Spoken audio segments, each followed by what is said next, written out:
Demetciğim kolay gelsin. Pınar geldi mi? Henüz gelmedi Gökhan Bey. Bir görüşmesi varmış ama sonrasında geleceğini söyledi. Tamam, teşekkür ederim.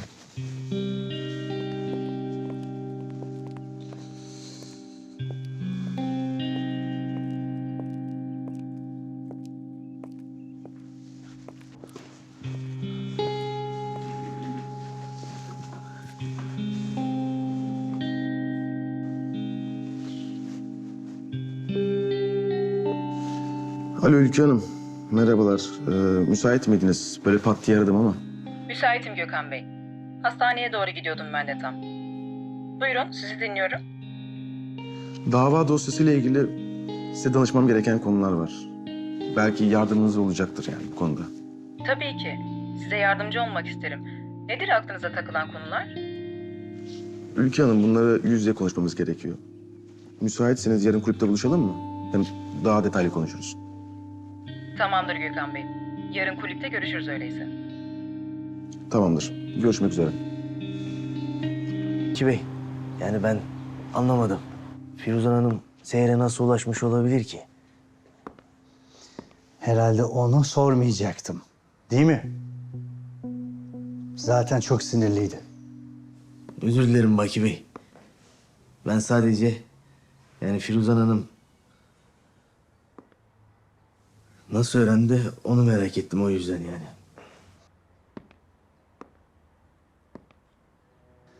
Zamanı gelince soracağım Salih.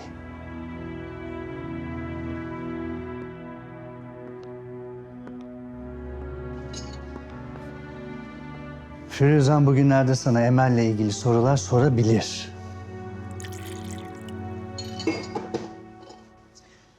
Onda en ufak şüphe uyandıracak bir hata yapmanı istemiyorum. Merak etmeyin Baki Bey. Tamam. Şimdi Tuğçe'nin ailesinin evine git. Firuzan'la ilgili bir gelişme olursa bize haber vermeleri için tembihle. Özellikle de şu annesinin adı neydi? Neydi şu kadının adı? Seher. Ha, Seher. Özellikle de onu uyar. Belli ki Firuzan bu kadına görüşmeye devam edecek. Bir sıkıntı çıkmasın. Anladım Baki Bey.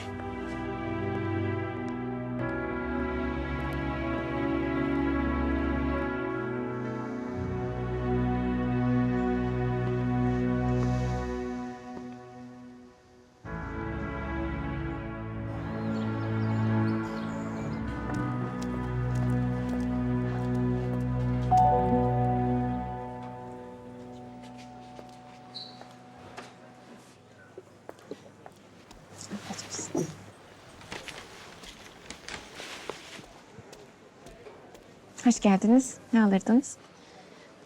Dün için kusura bakmayın. Cidden kötü bir gün geçiriyordum. Sizinle hiçbir alakası yoktu. Önemli değil. Karşılıklı bir yanlış anlaşılma oldu diyelim. Diyelim ve unutalım. Bunu da bir özür hediyesi olarak kabul edersen çok sevinirim. Önemli bir şey değil ama içimden geldi. Ben ne diyeceğimi gerçekten bilemedim. Çok teşekkür ederim. Çok incesin. Ben size ne ikram edeyim? O da benden olsun. Ya senin seçeceğin bir tatlı olabilir mesela. Tamam. Hemen getiriyorum. Hem de en lezzetlisinde.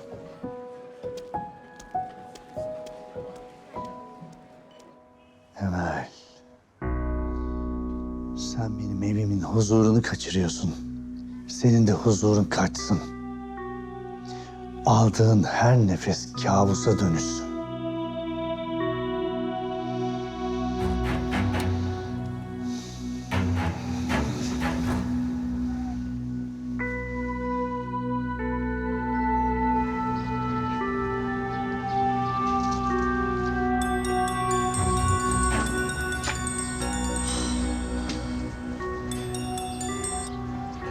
Ne istiyorsun Baki? Çok ayıp Emel'cim. Biraz sakin olmalısın. Bak, çok sevdiğim bir atasözü var. Eğer ayıyı dansa kaldırırsan, sen istediğin zaman değil, ayı istediği zaman oturursun. Ha, ne saçmalıyorsun sen? Ne söyleyeceksen söyle. Bir kontrol edeyim dedim. Vicdanın ne durumda diye. Bu dünyada vicdandan bahsedecek son insan sensin Baki. Bir de bir şeye ne kadar dikkat edersen et, gizlemeye çalışırsan çalış. Her zaman ortaya çıkıveriyor. Böyle şeyleri her gün televizyonda görüyoruz. Öyle değil mi Emel'cim? Ne demeye çalışıyorsun sen? Hiç. Hayatta her şey var. Yani böyle şeyler oluveriyor. Hatırlatmak istedim. Lafı dolandırma da ne diyorsan de Baki. Diyorum ki...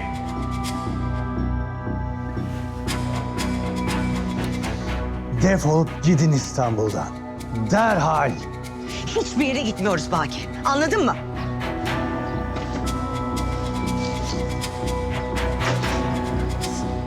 Ruh hastası.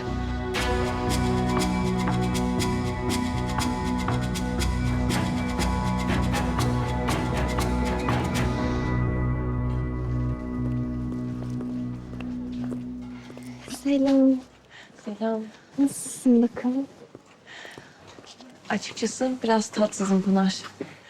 Sesini duyar duymaz anladım zaten. Ne oldu bakalım, anlat. Neyin var?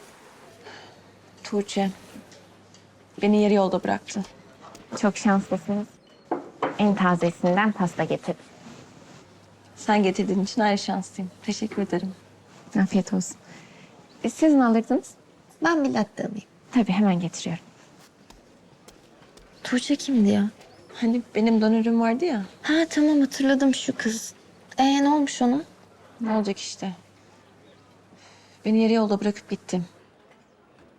Erkek arkadaşıyla kaçmış mı ne? Ya ben erkek arkadaşı olduğunu bile bilmiyordum. Ben onunla her şeyimi paylaşırken o bana bir erkek arkadaşının olduğunu bile söylemedim. Siz nereden bulmuştunuz ki bu kızı? Ne bileyim. Ya Tuğçe'nin babası Salih abinin arkadaşı mıymış neymiş? Babam da herkese soruştur deyince Salih abi de herkesten test yaptırmasını istemiş. Bizim işte de uyumlu çıkınca dönürüm oldu. Gerisini biliyorsun zaten. Ya Biricik, bak moralini bozmak istemem. Ama ben hatırlıyorum o zamanları. Yani çok kötüydün sen. Allah korusun, ölecektin neredeyse. Baki Bey'i de hatırlıyorum, nasıl çabaladığını. Çok üzülmüştüm onun için. Yani böbrek bulmanız büyük bir şans. Babam bütün masraflarını karşılayıp yurt dışına gönderecekti ama Sonra? gerisi karışık. Neyse önemi de yok zaten. Neticede beni yarı yolda bırakıp hiçbir şey haber vermeden gitti. Sırtımdan bıçaklanmış gibi hissediyorum. Bak ya, ben de çok sinirlendim şu anda o kıza. Canım benim ya, kıyamam sana. Sen de hiç hak etmiyorsun böyle şeyleri.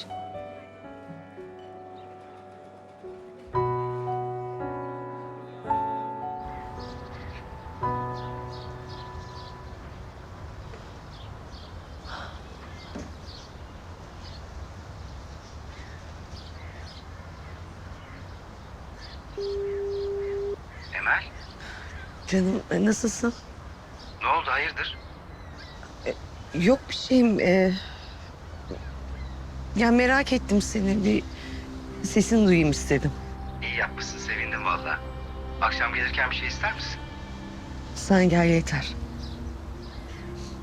Gelirken ekmek alır mısın? Sen iste, bütün fırını alırım. Tamam, akşam görüşürüz. Görüşürüz.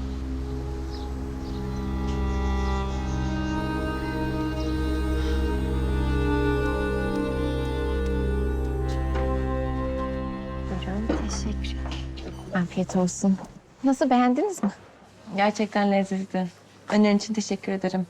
Bundan sonra bir şey sipariş etmeden mutlaka sana danışacağım. Her zaman yardıma hazırım. Tekrar afiyet olsun.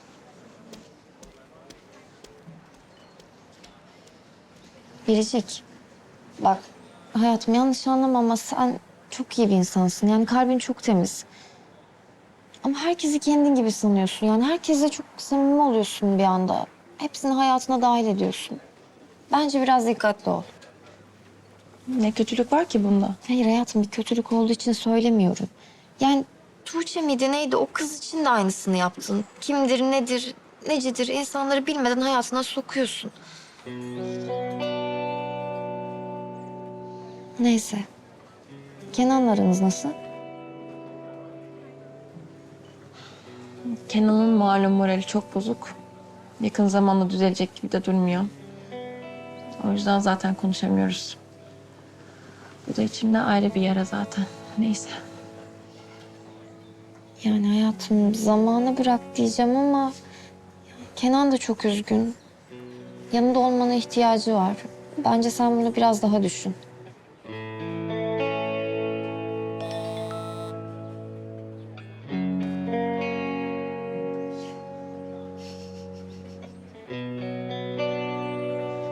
Ne oldu? Yüzünde bir güller açtı. Ay yok. Ofisten bir arkadaş yazmış da Gökhan beni sormuş. Ama işle alakalı bir şeydir yani hemen sevinmeye gerek yok. Bunu öğrenmenin tek bir yolu var. O da Gökhan'ın yanına gitmek. Bence koşa koşa gitmelisin. Biz hesabı alabilir miyiz?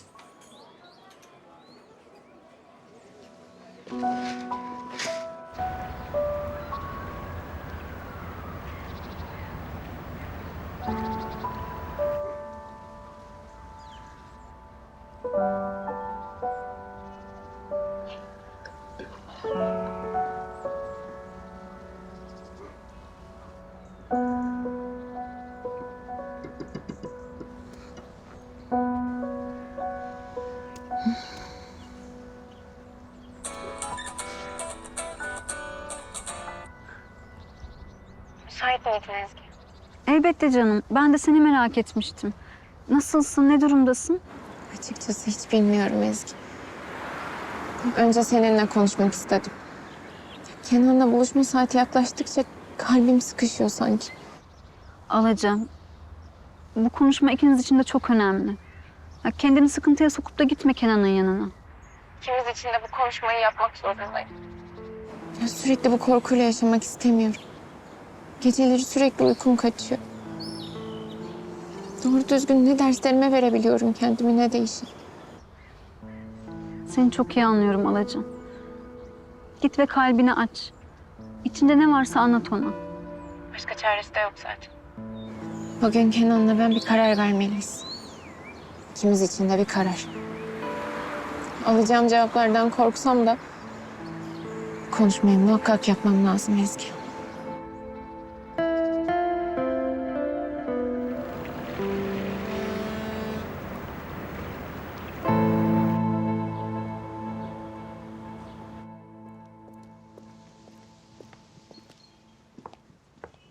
Kolay gelsin efendim.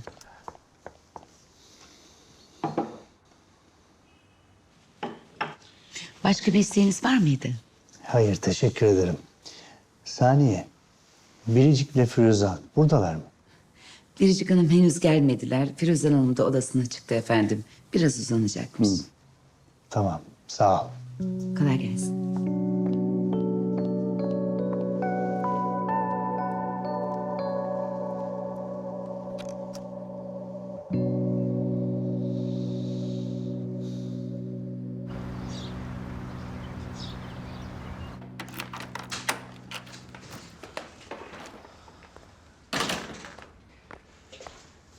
Emel'ciğim. Hadi anlat bakalım nasılsın? Vallahi seni merak ettiğim için erkenden geldim. İyiyim. Emin misin? İyi ki geldin. Yanımda olduğunu bilmek çok güzel. Çok huzur verici.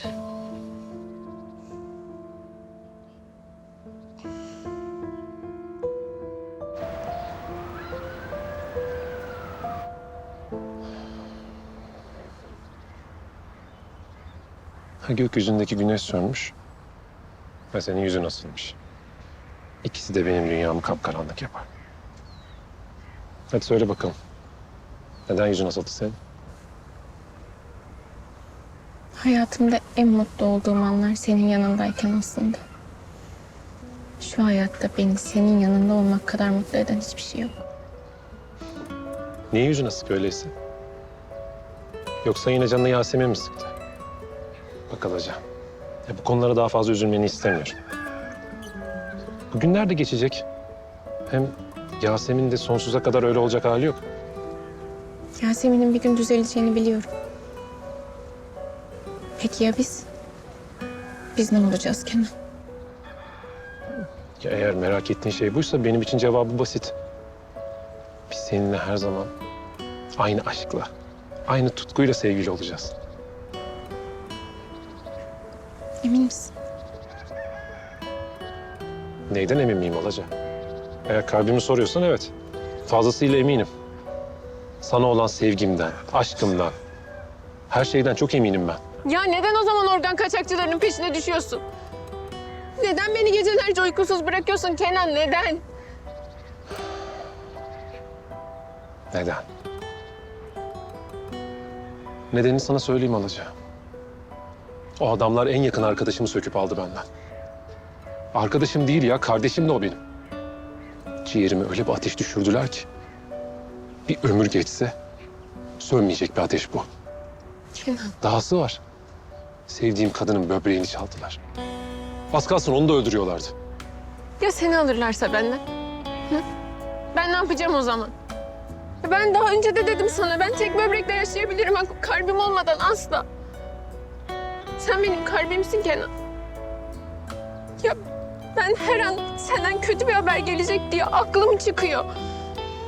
Bak ne olur vazgeç bu davadan. Yalvarıyorum. Ben korkudan nefes alamıyorum. Yalvarıyorum sana. Alaca. Canım. Yalvarırım sana. Bunu benden isteme. Ben vazgeçemem bu davadan. Vazgeçersem Çağrı ile yaşadığımız bütün o güzel günler, dostluğumuz, kardeşliğimiz, her şey haram olur bana, anlasana. Bir seçim yapmalısın Kenan. Ya ben, ya bu dava. Alaca.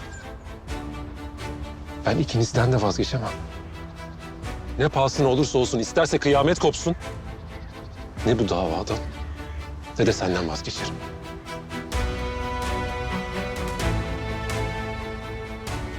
Tamam.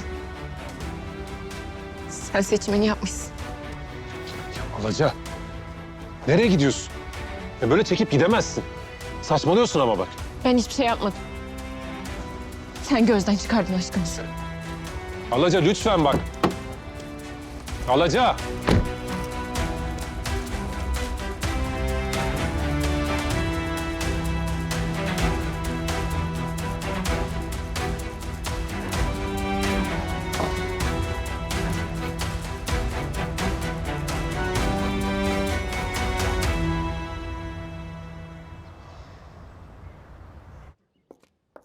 Gökhan, beni sormuşsun bugün. Evet Pınar. Aslında senden bir şey isteyecektim. Otursana bir konuşalım. Tabii.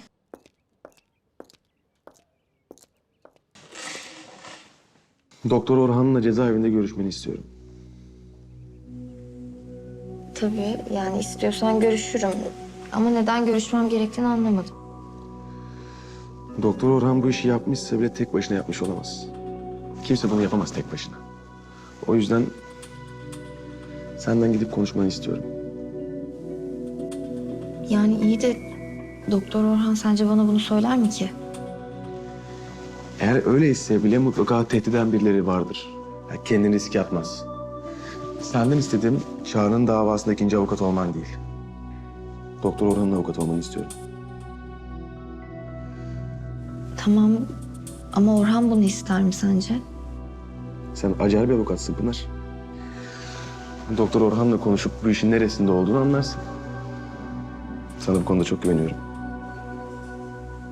Bana güvendiğin için teşekkür ederim. Benim sana güvendiğim gibi Doktor Orhan'ın da sana güveneceğini biliyorum. Ona en doğru soruları soracağını da biliyorum. Çağrı'nın davasıyla ilgili hesap sormak istiyorsan yapacağın en faydalı şey bu. Mutlaka Doktor Orhan'ın avukatı olmalısın. O zaman ben gidip izin çıkartayım. Tamam.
Bir seçim yapmalısın Kenan. Ya ben ya bu dava. Alaca. Ben ikinizden de vazgeçemem. Ne pahasına olursa olsun, isterse kıyamet kopsun.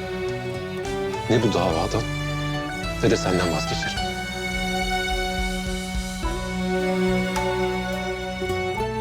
Tamam. Sen seçimini yapmışsın. Alaca. Nereye gidiyorsun? Böyle çekip gidemezsin.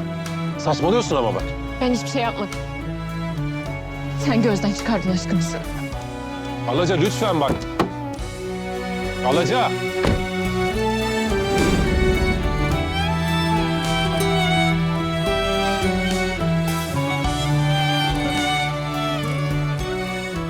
Her şeyi senin için yapıyorum sevgilim. Bir gün mutlaka bunu anlayacaksın.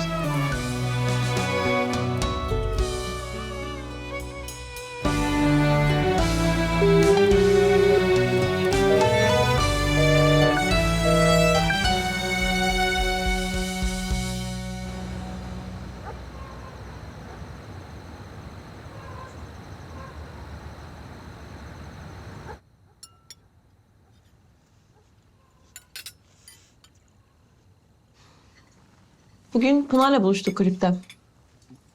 Ne yaptınız peki? Hiç. Oturup sohbet ettik. İyi geldi dertleşmek. Biraz da olsa rahatladım Pınar'la konuşunca. Aa, alışveriş yapmadınız mı? Bütün gün kulüpte mi oturdunuz? Yani sohbet etmeye ihtiyacım vardı. Zaten o sonra Gökhan'ın yanına ofise geçti. Kızım. Peki ne zaman işe dönmeyi düşünüyorsun? Hı? Artık biraz hayatınla ilgilensen iyi olmaz mı? Çok haklısın babacığım. Yarın başlıyorum işe. Yani Tuğçe'yi düşünerek çok fazla vakit kaybettim. Hem müşterilere de ayıp oldu. Çok doğru bir karar vermişsin kızım. Gerçekten çok düşünmüşüm Tuğçe'yi. Kendimi o kadar yıprattım ki. Ama zaten bir gün çıkıp geri gelir değil mi? O beni çok yıpratmıştı. Bu sefer de ben onu yıpratacağım.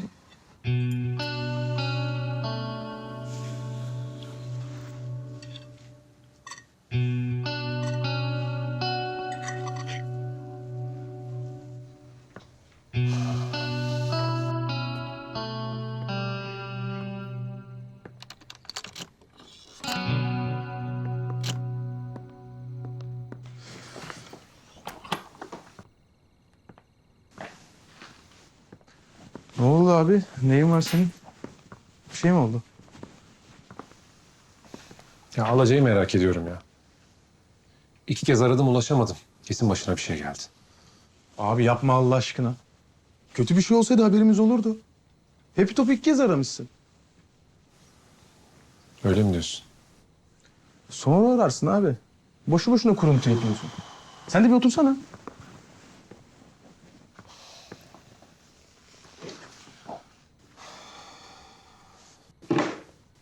Haklısın galiba. Haklısın da işte ona ulaşamamak acayip ağrıma gidiyor. Ararsın birazdan. Oğlum sadece telefonla aramaktan bahsetmiyorum. Derdimi anlatamamaktan. Onu korumak için çırpındığımı anlatamamaktan bahsediyorum.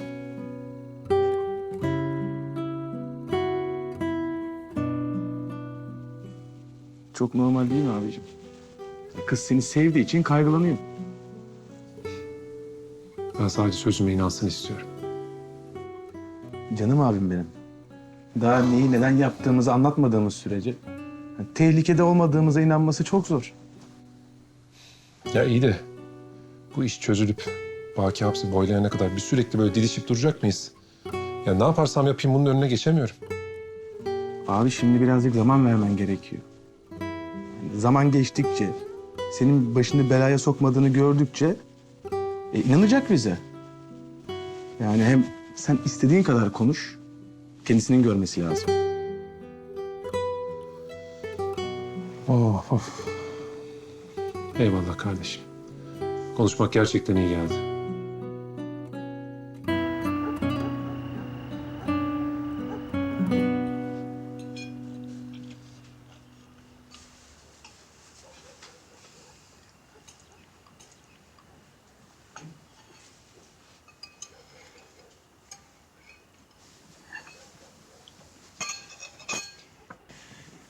Ben yemeyeceğim.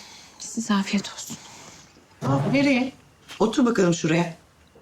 Ya sabahtan beri suratın 5 karış. Bir de gitmeye kalkıyorsun. Ye yemeğini. Emel, gitmesene kızın üstüne. Belki yorgundur. Ya görmüyor musun? Sabahtan beri suratı böyle.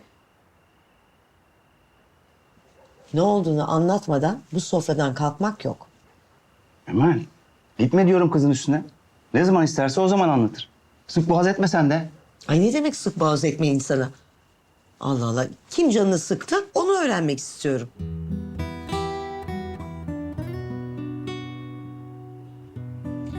Yasemin, sen biliyor musun? Aman Emel teyze. Bilmiyor musun huyunu? Çocukken de öyleydi Alaca. Gitme üstüne. Ay çocuklukla ne ilgisi var şimdi? Kızım, Kenan'la mı tartıştınız? Evet. Kenan'la tartıştık. Ayrıldık, mutlu musun? Aa, ay üstüme iyilik sağlık. Ben ne yaptım ki? Sen bir şey yapmamış olabilirsin ama en başından beri bunu istemiyor muydun? Bilmiyor mu ona gelecek zarar, bana da gelecek. Aa, ben mi dedim git Çağrı'nın katillerinin peşine düş diye? Ne?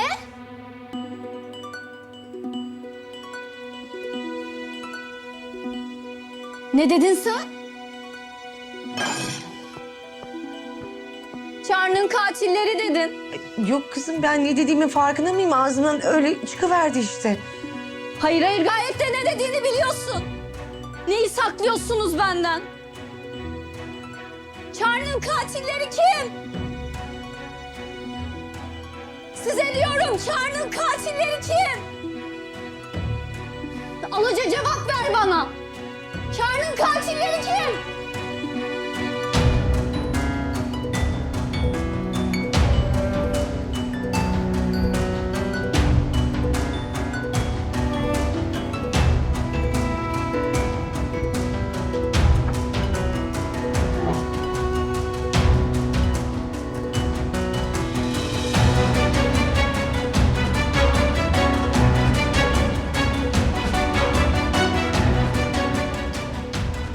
Organ mafyası. Yasemin. Ay Yasemin.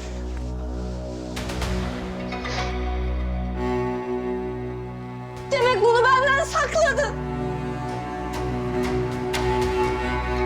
Benim bunu bilmeye hakkım olmadığını mı düşündün? Sana yazıklar olsun. Sana yazıklar olsun. Defol git bu evden. Defol.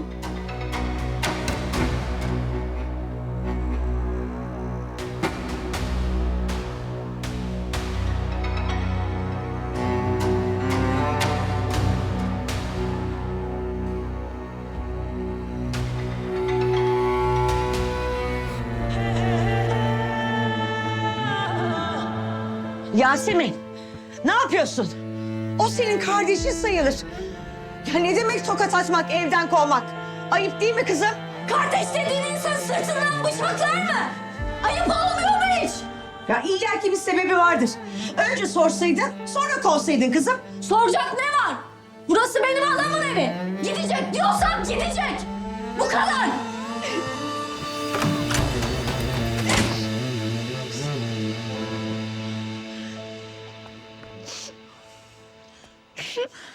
Canın yandı mı?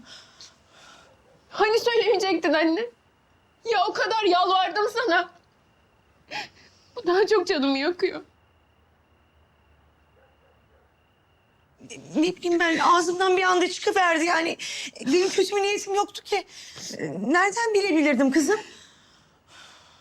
Alacağım. Üzme kendini. Şoka girdi. Tam toparlamaya başlamıştı. Böyle birdenbire duyunca ihanete uğradığını sandı. Yani ciddi bir şey değil. Zamanla düzelir. Ne diyorsun sen Faruk Allah aşkına? Kız resmen bizi evden kovdu.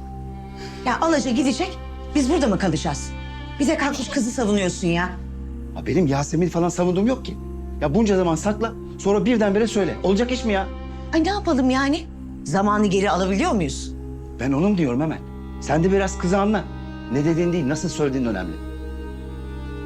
Kızın eline bombayı veriyorsun, sonra neden filmi çektin diye söylenip duruyorsun. Tamam. Sen de üzerime gel Faruk. İyi ki ağzımdan bir şey kaçırdım ya. Ya sonra pişman olacaktır. Ya kardeş gibi birlikte büyüdüler. Sonra birbirlerinin gönüllerini almasını bilirler illaki. Sahiden affeder mi beni baba? Gerçekten siz baba kız delirdiniz ya. Kızım az önce sana tokat attı. Farkında mısın? Ben de. Biz de. Ya illa canını yakması için o tokatın suratına mı gelmesi gerekiyor? Biz de kalbine tokat atmadık mı? Aynı şey değil mi?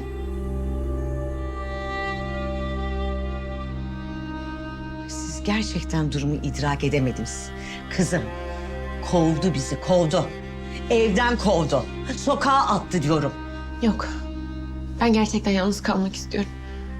Gece yukarıda yatacağım. İyi geceler babacığım. İyi geceler kızım. İyi biz artık sokakta yatarız. Ay düştüğümüz durumun da farkında bile değil ya. Ya bir şey söylesene. Sabahoğlu hayrola? Önce biz kızımızın moralini düzeltelim. Sonra bakarız bir hal çaresine.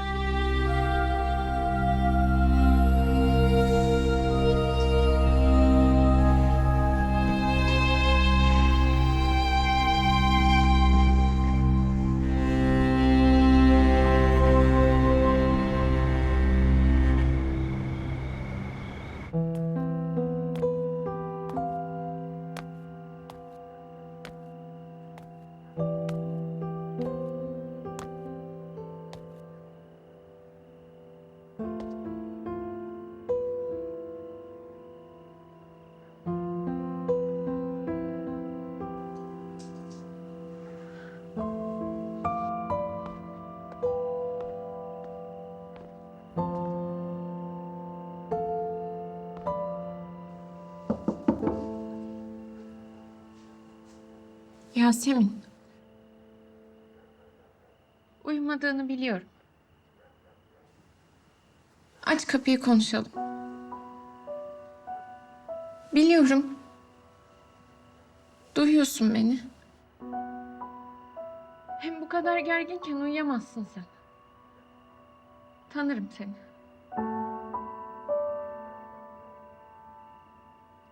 Hadi ne olur aç kapıyı konuşalım.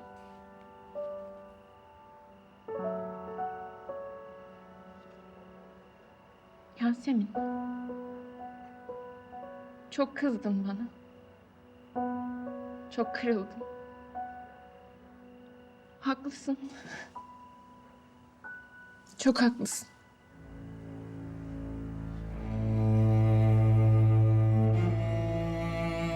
Biliyorum gizlememeliydim senden. Ama olaylar o kadar acayip gelişti ki. Ben sadece korumak istedim seni.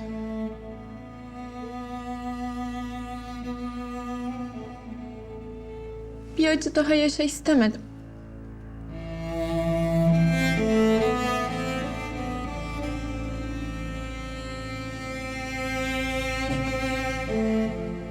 Kötü bir niyetim yoktu, inan bana.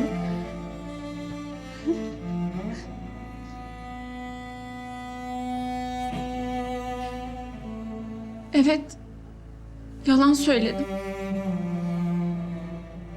Gizlememeliydim senden. Haklısın. Kardeş kardeşe yalan söyler mi hiç? Ben söyledim. Bu yüzden hep adına karar verdim.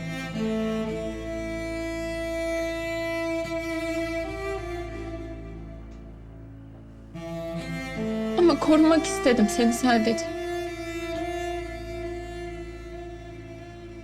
Yasemin.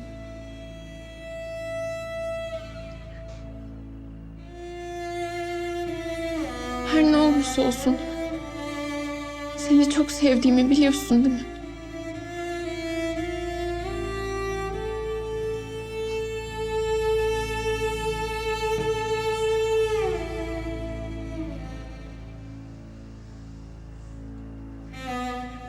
Bildiğini biliyorum. Ama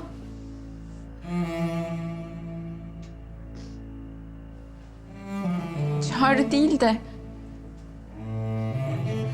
Kenan olsaydı,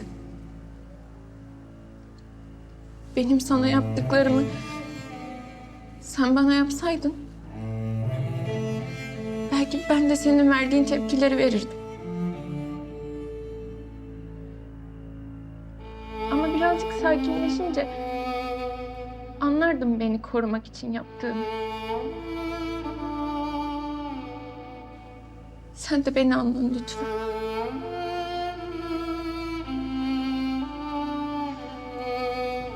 Yasemin. Özür dilerim. Gerçekten çok özür dilerim.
Aramak istiyorsun değil mi? Evet. Yani en azından bir sesini duysam. Abi şimdi yani konuştuğunda düzeltebilecek misin durumu? Konuştunuz onca zaman. Evet. Bir şey değişmeyecek. Ama işte Abi bence kendi haline bırak. Bırak bir iki gün geçsin. Hem sana karşı kırgınlığını dindirsin. Zamana ihtiyacı var bence. Öyle düşün. Benim de ona ihtiyacım var. Ben ne yapacağım peki?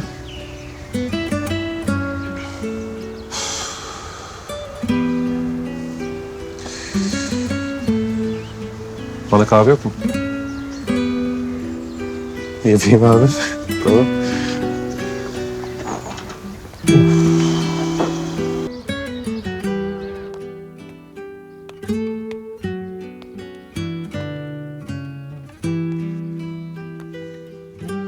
Biliyordum sinirin geçince inadı bırakıp beni affedeceğini.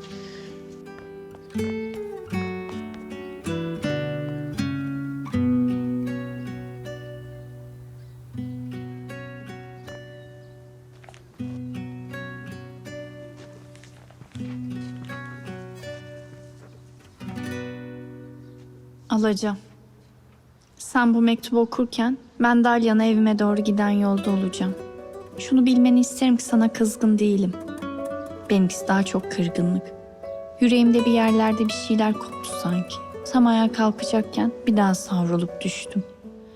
Ve anladım ki kendimi iyileştirmek için herkesten uzak olmam lazım. Senden de. Bir gün yine iyi olacağım ve geri döneceğim. Kendine dikkat et. Kardeşin Yasemin. Kızım.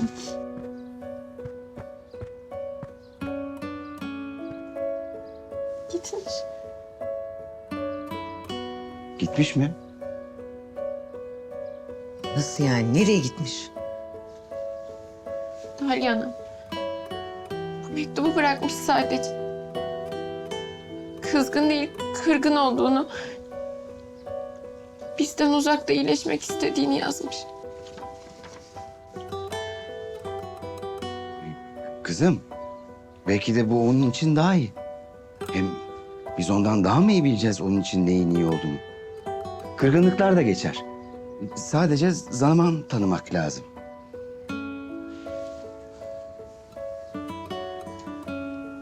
Umarım dediğin gibi olur baba.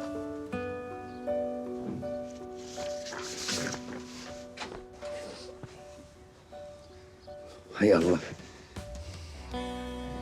Ya kızım salma kendini. Kızım üzülme artık hadi. Ya merak etme gelir yakında.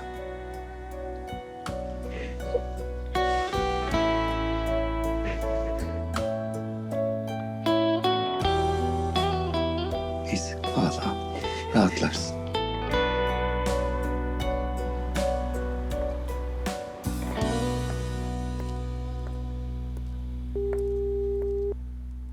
Alo Kerim. Bir şey bulabildin mi? Maalesef Firuzan Hanım. Kullanat telefonlardan kullandığı için herhangi bir kimlik bilgisine ulaşamadım. Tamam Kerim. Her şeyi önceden planlamış demek ki. Eve geldiğin zaman da Biricik'in perdelerini değiştirmeyi unutma. Dün neler istediğini söylemiştim. Unutur muyum hiç? Hatta 2 tane alayım yedekli olsun. Tamam. Diğerleri de zaten elindeki kağıtta yazıyor. Tamam onu da hallederim. Hadi görüşürüz. Saniye, Buyurun Firuzan Hanım. seni yalnız yakaladığım iyi oldu. Çünkü bunu kimsenin duymasını istemiyorum. Tabii ki Firuzan Hanım. Hani şu Biricik'in ameliyatından sonra kapımıza gelen bir kadın vardı, Emel. Evet. Onun soyadını hatırlıyor musun? Hatırlamıyorum. Bir şey mi oldu? Benim o kadını bulmam lazım. Ama aklımda sadece ismi var. Yani sen mutlaka hatırlıyorsundur diye düşündüm. Bir hafızanı yoklasan. Yo hatırlamıyorum. Vallahi ben de hatırlamıyorum. Haddim değil ama neden bulmak istiyorsunuz bu kadını? Çünkü o kadın bir dolandırıcı. Hem de Tuğçe ile işbirliği yapan bir dolandırıcı. Dolandırıcı mı?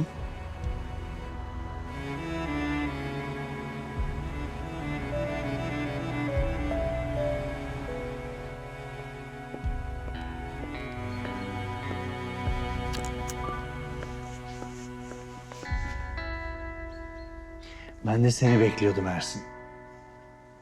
Şimdi hemen Pınar'ı ara. Gökhan'la ne konuşmuşlar öğren. Tamam, ararım. Bakalım Pınar Hanım bize neler anlatacak. Yani dün buluştuktan sonra hemen geri dönmediğine göre Sanırım önemli bir şey yok. Ya da sadece belki ofisteki işlerden bahsetmişlerdir. Orasına ben karar veririm Ersin. Asıl konuyu anlat. Yeni gün hastane yöneticisi Ülke Hanım'la ilgili bir takım duyumlar aldım. Ne gibi duyumlar? Ülke Hanım, Orhan'ın masum olduğundan bahsetmiş birkaç kişiye. Bak sen. Hoş sonra böyle konuşmaktan vazgeçmiş ama yine de temkinli olmak lazım. Ülke Hanım tanırım. Kafasına bir şey koyduysa kolay kolay pes etmez. Bu işin de peşini bırakmaması ihtimal dahilinde. Yani altından bir şey çıkacağını hiç zannetmiyorum. Ama yine de gözün üstünde olsun. Eğer şüphelendiğin ya da duyduğun bir şey olursa... onunla aynı fikirdeymiş gibi konuş ki ne düşündüğünü anlayalım. Tedbirimizi alalım yani. Bir sıkıntı çıkmasın. Anladım Baki Bey. Tamamdır. Merak etmeyin. Başka bir şey? Hayır yok. Ben müsaadenizi isteyeyim. Tamam, gidebilirsin.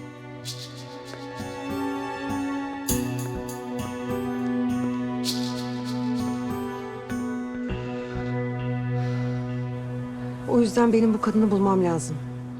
Eğer bir şey hatırlarsan gelip hemen bana anlatıyorsun. Anlaştık mı? Tabii ki Firuzan Hanım. İnşallah bulunur. Zaten kimsenin yaptığı yanına kâr kalmaz. Öyle de olacak Saniye.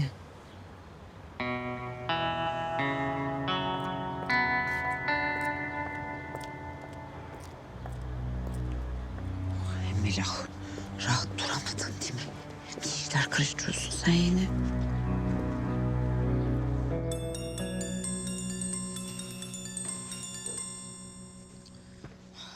Efendim Saniye. Alo, Emel. Kızım sen delirdin mi? Ha? Tuğçe ile ne işin var? Ne yapmaya çalışıyorsun sen? Hem Tuğçe'yi nereden buldun? İşler çeviriyormuşsunuz bir de. Ya Saniye dur bir sakin ol. Firuzan Hanım geldi az önce. Tuğçe ile arkanızdan iş çevirip onu dolandırmaya kalktığını söyledi.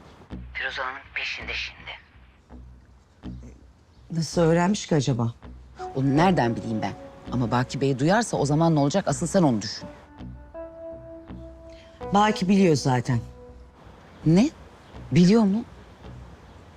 Kesin başını yakar senin de. Ama ne yapacak? Yalnızca geldi, bağırdı, hakaret etti, gitti işte.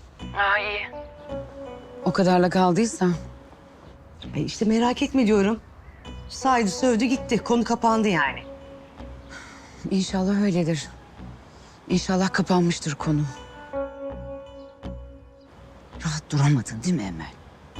Bir türlü rahat duramadın. Tamam Saniye, uzatma. Bak söz ver. Lütfen aramızda kalsın. Faruk'un kulağına gitmesin, olur mu? Tamam. Söylemem bir şey. Söz ver. Ya söz söylemem. Ama Allah aşkına sen de rahat dur. Bak ikimizi de yakacaksın. Tamam merak etme. Haber verdiğin için sağ ol Saniye. Tamam. Ama gözünü seveyim daha dikkatli ol. Yani sen böyle yaptıkça ben de tedirgin oluyorum. Yine bir şey olursa haber veririm ben sana. Tamam, görüşürüz.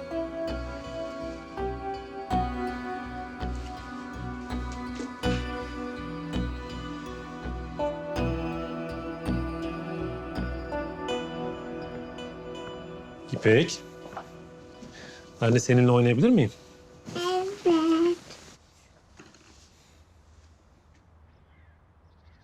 Doktor Kenan. Evet ya. Doktor Kenan.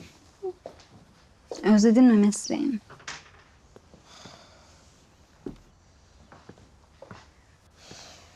Evet. Bunu inkar edemeyeceğim.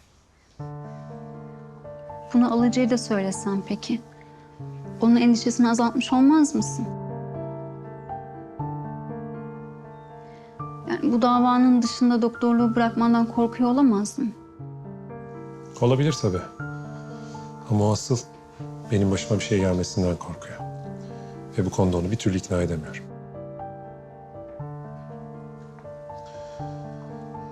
Gel anneciğim. Ben sana çizgi film açayım, meyve suyunu öyle için. Gel. Gel gel gel.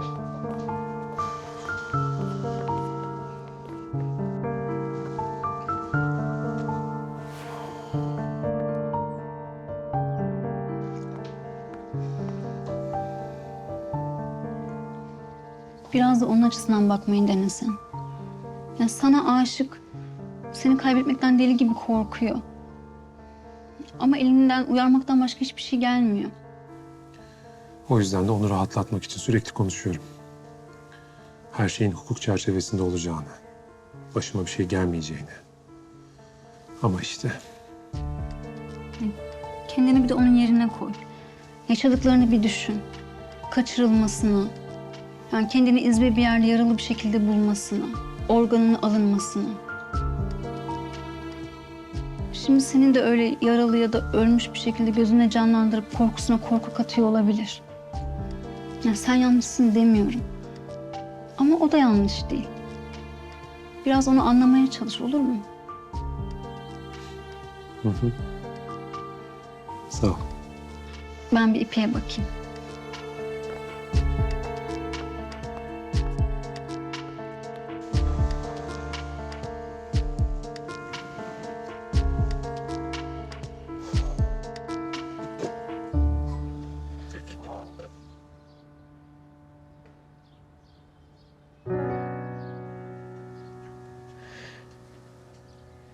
Kardeşim. Bunları seninle paylaşmak için can atıyorum. Ama şimdi yoksun.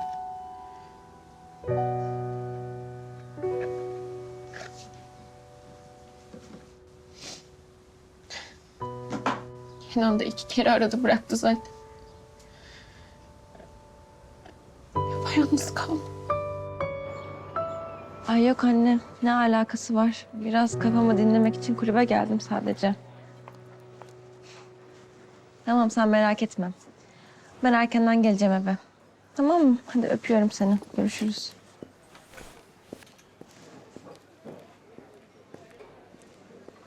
Hoş geldiniz. Ne alırdınız? Hoş bulduk. Başka bir arkadaş sipariş alıyordu ama o burada yok mu? Ha, siz Alacı ediyorsunuz. Onun bugün izin günü. Dilerseniz ben siparişinizi alabilirim. Tamam. Ben bir tane pasta ve latte alabilir miyim? Tabii ki, hemen efendim.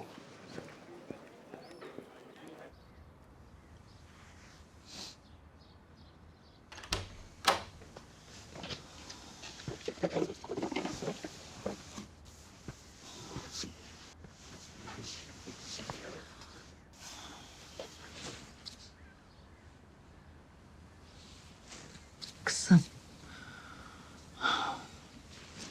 Şu hayatta isteyeceğim en son şey seni mutsuz görmek.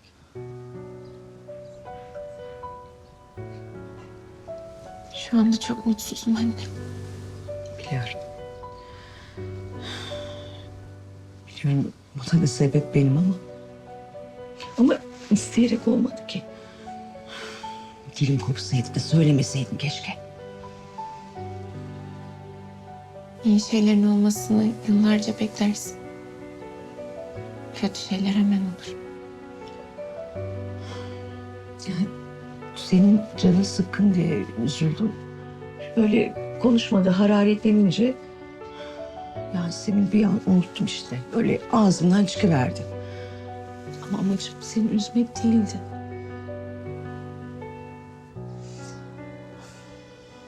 Şu kalbimi bir bilsen. Bir tek senin için çarpıyor kızım. Kenan'ı da takmıyorum bu arada kafama. Emin misin? Eminim tabii. Ya şu adamların peşine düştü ya. Her gün endişe ediyorum başına bir şey gelecek diye.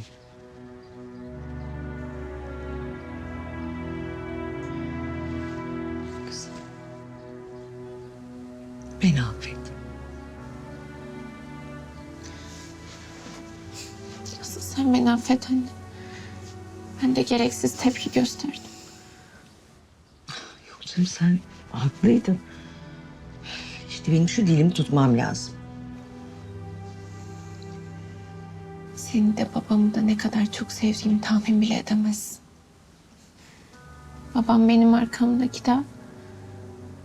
Sen de gölgesinde huzur bulduğum ağaçsın. İyi ki sizin kızınız. Ben her gün şükrediyorum bunun için.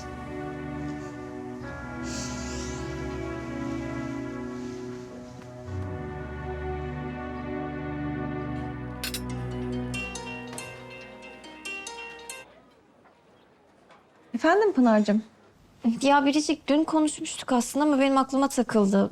Bu Tuğçe mevzusu ne oldu? Bir gelişme var mı? Ya aklına takılacak bir şey yok Pınar'cığım. Nankörler hakkında konuşmak istemiyorum. İkimizin de düşünecek daha önemli konuları var. Ama çok seviyordun sen onu. O zaman onu tanımıyordum. Bir haber bile vermeden çekip gitti. Nesini düşüneceğim onun? Yani sen de haklısın. Ben de olsam ben de kendimi kötü hissederdim. Dediğim gibi. Boş ver nankörleri.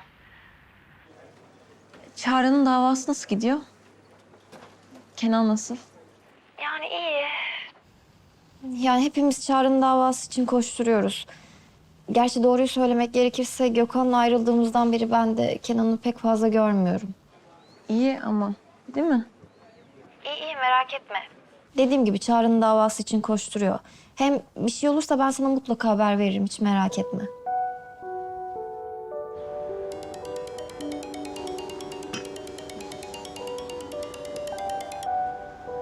Hayırdır Kerim? Kadınla ilgili bir şey mi buldun? Vallahi pek hayır değil Firuze Hanım. Size maalesef kötü bir haber vermek zorundayım. Ne oldu Kerim? Bugün Emel'le ilgili bir şey çıkar mı? Ya da Tuğçe geride bir şey bırakmış mı acaba diye Seher'i aradım. Kadın telefonu ağlayarak açtı. Ağlayarak mı açtı? Neden? Tuğçe'nin cesedini bulmuşlar ormanda. Tuğçe ölmüş Firuze Hanım. Ne diyorsun Kerim? Hay Allah'ım. Nasıl olur böyle bir şey? Bilmiyorum. Yani ormanda cesedini bulmuşlar. Şu an için tek bildiğim bu. Zaten polisler de birkaç saat önce haber vermiş ailesine. Ama öğreneceğim. Ay, acaba şu birlikte kaçtığı adam mı öldürdü? Ay ne diyeceğimi bilemiyorum. Her şeyi öğren Kerim. Siz merak etmeyin. Her şeyi en detaylı şekilde öğreneceğim. Tamam Kerim. Beni dolandırmıştı ama yine de çok üzüldüm. Ne diyeceğimi bilemiyorum. Ben de üzüldüm Firuze Hanım. Yani sonuçta gencecik kızdı. Neyse dediğim gibi ben her şeyi öğrenip sizi arayacağım tekrar. Teşekkürler.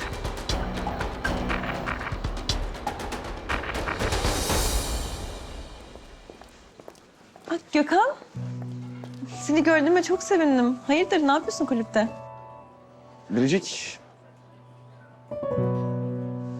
Benim burada ufak bir işim vardı. Gelmişken de yemek yiyeyim dedim. Kenan nasıl peki? Nasıl olsun? İşte toparlamaya çalışıyor hala. Gökhan, seni rahatsız etmek için sormadım. Ya, ama onu merak ediyorum. Ya, hatta onun için endişeleniyorum. İyi tamam seni tutmayayım o zaman ben. Cidden seni gördüğüme çok sevindim. Kenan'a lütfen selam söyle. Tabii ki. Ben de gördüğüme çok sevindim. Görüşürüz. Ülkü'yle buluştuğum yere bak. Ya bunun bir tık üstü artık Baki'nin malikane. Senden bir ses çıkmadığı için gelip bir ziyaret edeyim dedim. Ne yaptın? Çağrı'nın davasında ikinci avukat olmayı başarabildin mi? Maalesef hayır. Baki Bey'in canı bu duruma biraz sıkılacak. Ve sıkılınca da biraz sinirleniyor. Ama size başka haberim var. Doktor Orhan'ın avukatı oldum. Ne? Nereden çıktı şimdi bu? Çünkü Gökhan Doktor Orhan'ın avukatı olmamı istedi. Peki neden bizi bu durumdan haberdar etmedin? Yani ben buraya gelmesem bize bunu söylemeyecektin. İyi de Orhan bunu kabul etmeden gelip söylememin ne anlamı var ki? Pınar bizden gizlediğin bir şeyler mi var? Ne sanıyorsunuz siz beni? Hı? Baki Bey'in arkasından iş çevirecek kadar salak mı? Merak etmeyin Ersin Bey, öyle bir şey yapmam. Ben de tam olarak böyle düşünüyorum. Hatta ne düşünüyorum biliyor musun? Çok özel bir zekan olduğunu.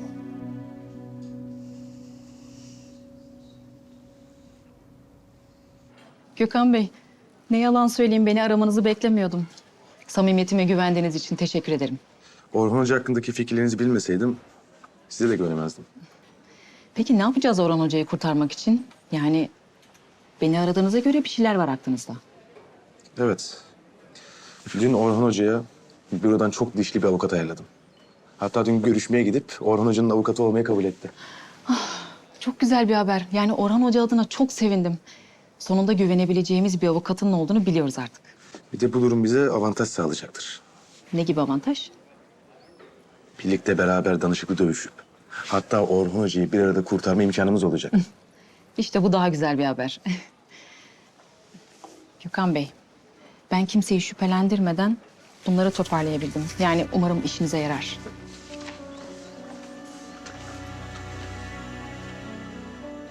Buradan muhakkak önemli bilgiler çıkacaktır. Ancak size bir şey söylemem gerek. Bundan sonra birlikte gözükmemiz sıkıntı olabilir.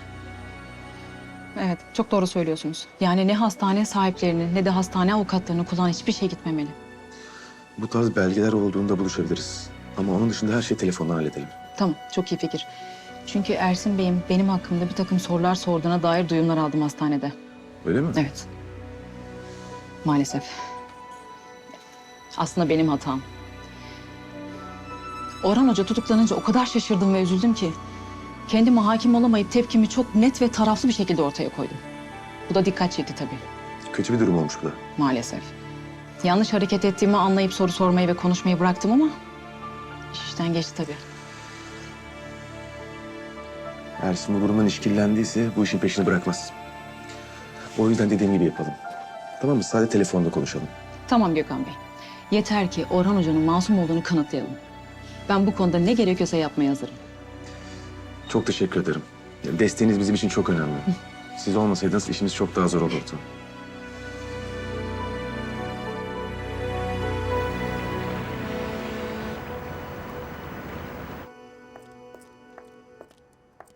Baki.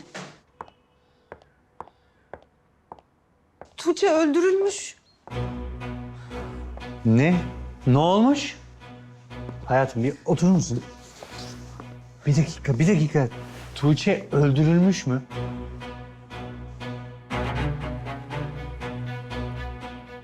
Peki sen nereden duydun bunu? Nasıl olduğunu sormak için Seher'i aramıştım. Ondan öğrendim. Çok üzüldüm Baki, çok. Evet, bu çok üzücü. Gencecik kız. Bu korkunç bir haber. Baki, eğer Biricik bunu duyarsa kahrolur. Yani bir süre Biricik'ten Tuğçe'nin öldüğünü saklamamız lazım. Haklısın.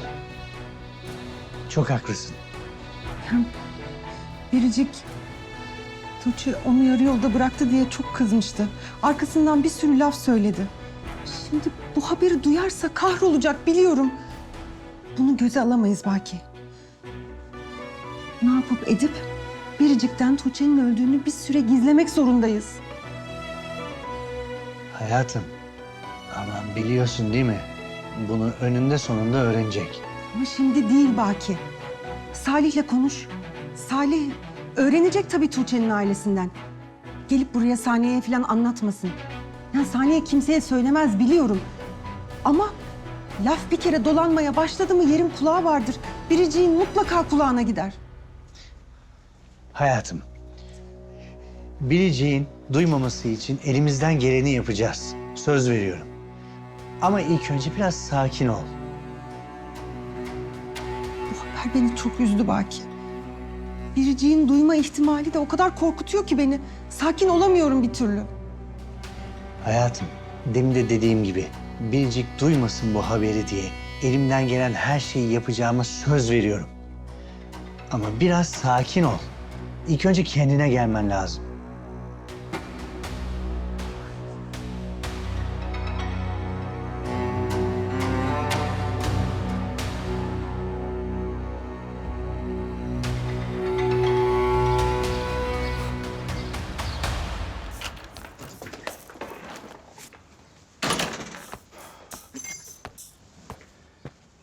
Hayırdır bu saatte? Dayanamadım geldim işte. Ya bütün gün Alaca'yı merak ettim. Ben de çıktım geldim. Nasıl şimdi? Aman ne olsun işte. Ben Yasemin'i aradım bir iki kere. Cevap vermedi. Emel ya. Ya bir tutamadı şu dilini. Ay tamam Faruk üzerime gelme. Allah Allah. Hem ben Alaca'yla konuştum. Affetti beni. Alaca'ya ne yaparsan affeder ki zaten. Ya sen de şu dilini tutmayı öğren. Ya anlamıyorum ki ne alıp veremedin var senin şu Kenan'la? Ay bir alıp veremediğim yok. Size öyle geliyor. İyi öyle geliyorsa öyle geliyor. İyi o zaman ben bir kızıma bakayım.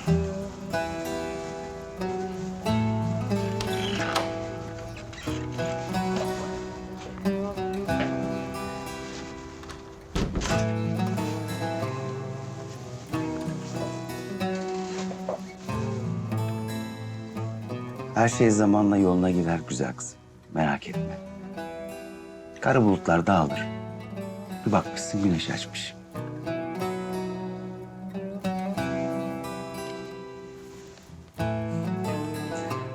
Canım kızım benim ya. Bugün bütün gün hep aklımdaydın. Ama doğru düzgün çalışamadım. Dedim ki kızımın şimdi canı sıkkın. Ben bir eve gideyim. Atladım geldim. Her şey üst üste geliyor baba. Hangi sorunla nasıl başa çıkacağım bilmiyorum. Öyle olur zaten kızım. Her şey üst üste gelir. Sonra bir bakarsın hepsi birdenbire düzelmiş. Hayatın kanunu bu. Kenan'la yaşadıklarıma üzülürken Yasemin'le yaşadıklarım. Neden böyle oluyor baba? Yaşadıklarımdan o kadar yoruldum ki. Hele Kenan'la yaşadıklarım. Canımı çok yakıyor.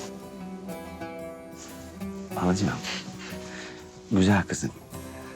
Bak diyorum ki sen bu Kenan meselesini biraz zamana mı bıraksan? Ha? Ne bileyim böyle bir şey üstelersen, sık boğaz edersen işler daha mı sarpa sarıyor? Ha? Ne dersin? Sen bunu bir düşün. Zaman var mı ki baba? Ödüm kopuyor Kenan'a bir şey olacak diye. Yaşadıklarımız normal bir sorun olsa dediğinde haklısın. Ama zaman sadece beni çok korkutuyor. Çok korkutuyor.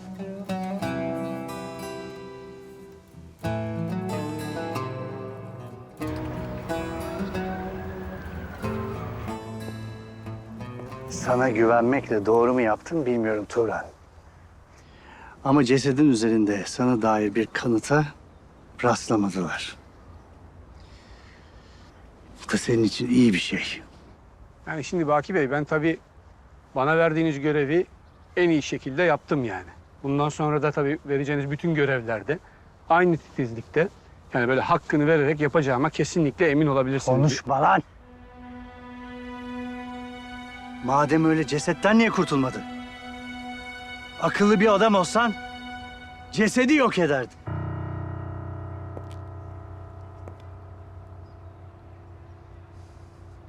Seninle ilgili bir şey bulamamış olmaları senin başarınla ilgili değil. Tamamen şansın. Dediğim gibi sana ait bir iz bulunmadı. Bana bak. İyi düşün. Başka bir hata yapmış olabilir misin? Yok Baki Bey yani şimdi dediğim gibi yani ben zaten kendim çok titiz çalışan bir insanım yani. Bu işte de özellikle yani işi yaptıktan sonra böyle sağıma soluma falan iyice baktım yani. Hani en ufak bir iz bıraktığımı düşünmüyor. Madem o kadar titizsin, cesetten niye kurtulmadın lan? Ha?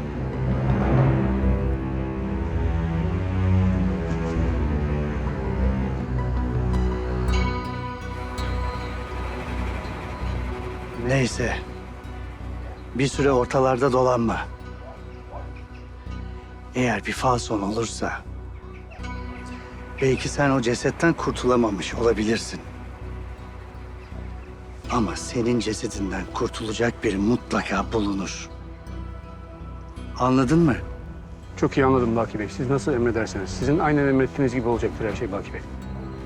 Şimdi kaybol gözümün önünden.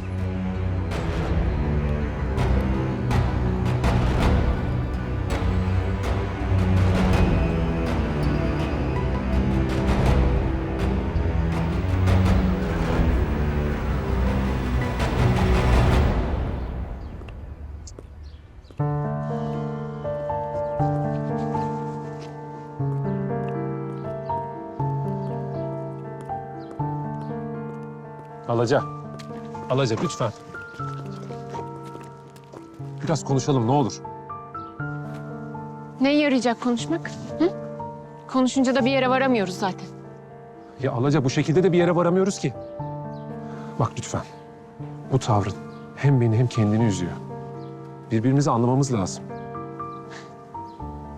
Birbirimizi anlamamız gerekiyor öyle mi?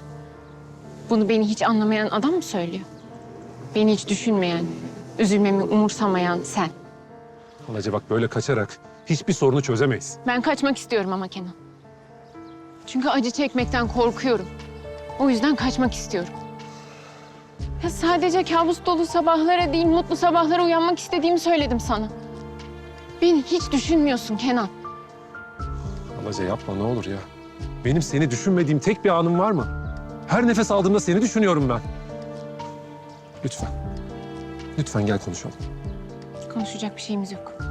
Dönüp dolaşıp aynı şeyleri konuşmanın bir faydası yok Kenan. Ben mutlaka bir yolunun olduğunu düşünüyorum. Yapma ne olur. Hadi gel.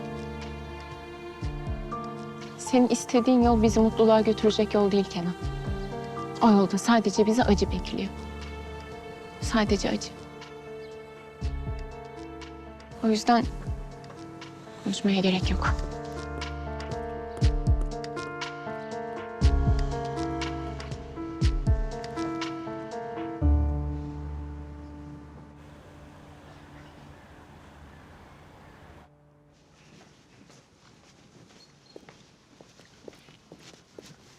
Buyurun Firuzan Hanım. Teşekkür ederim Saniye. Afiyet olsun efendim. Bunu içince yarım saat hiçbir şeyiniz kalmaz. Biraz rahatlarsınız. Başka bir isteğiniz var mıydı? Yok Saniye, sen işine bakabilirsin. Peki efendim.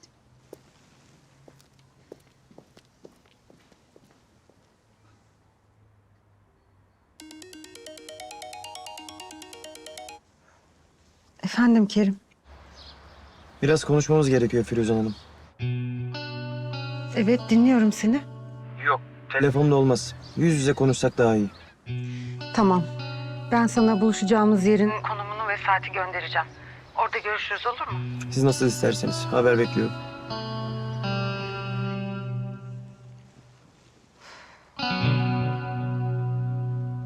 Ceset bulunduğundan beri annesi perişan halde Baki Bey.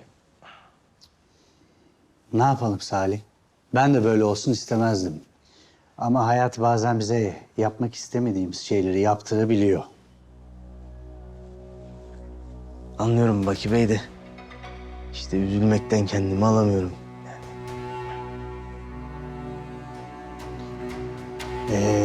Hayat.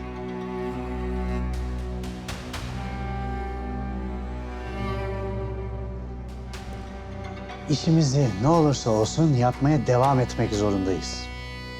Yoksa güçlü olamayız. Peki şimdi ne yapacağız Baki Bey?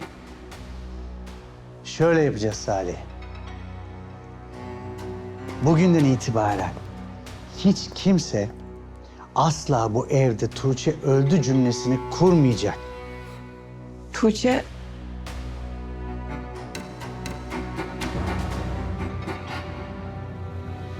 Öldü mü?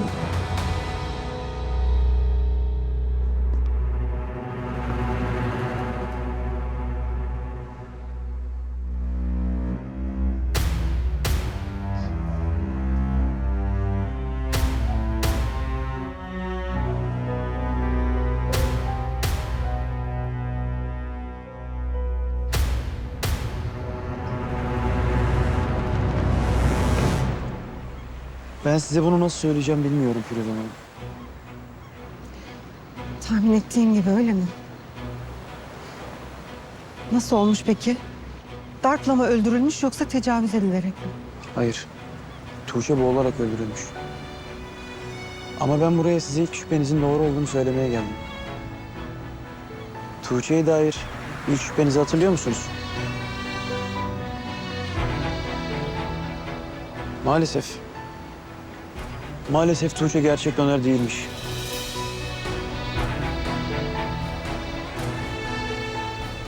Otopsi raporunda her iki böbreğinin de yerinde olduğu yazıyor.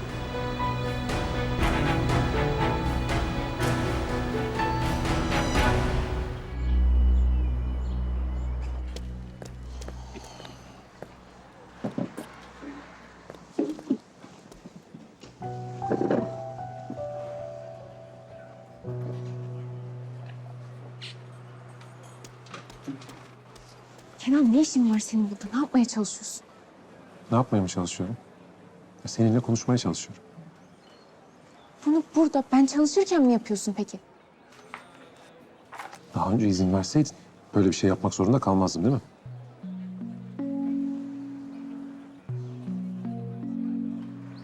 Siparişinizi alayım.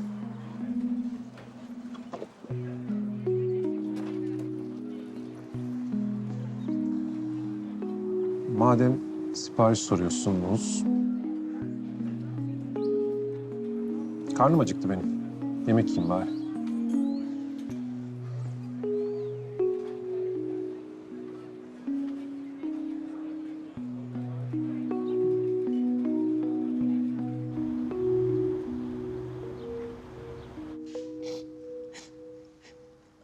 Ama nasıl olur?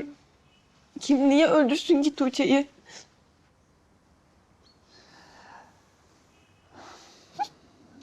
Bilmiyorum prensesim. Yani ben de senin kadar şaşkınım. O benim her şeyimi paylaştığım kahramanımdı.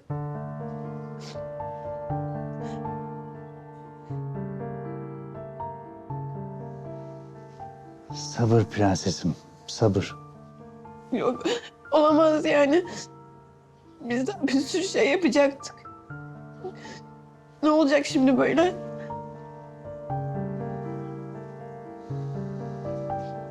Baba, lütfen bir şey söyle lütfen.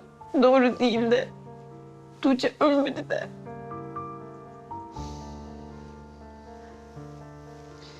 Prensesim.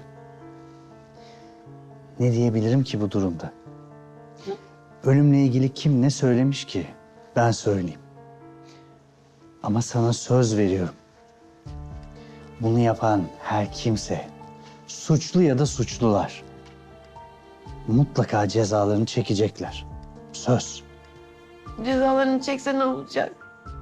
Tuğçe geri gelecek mi? Gitti yani. Gitti öldü, geri gelmeyecek ki.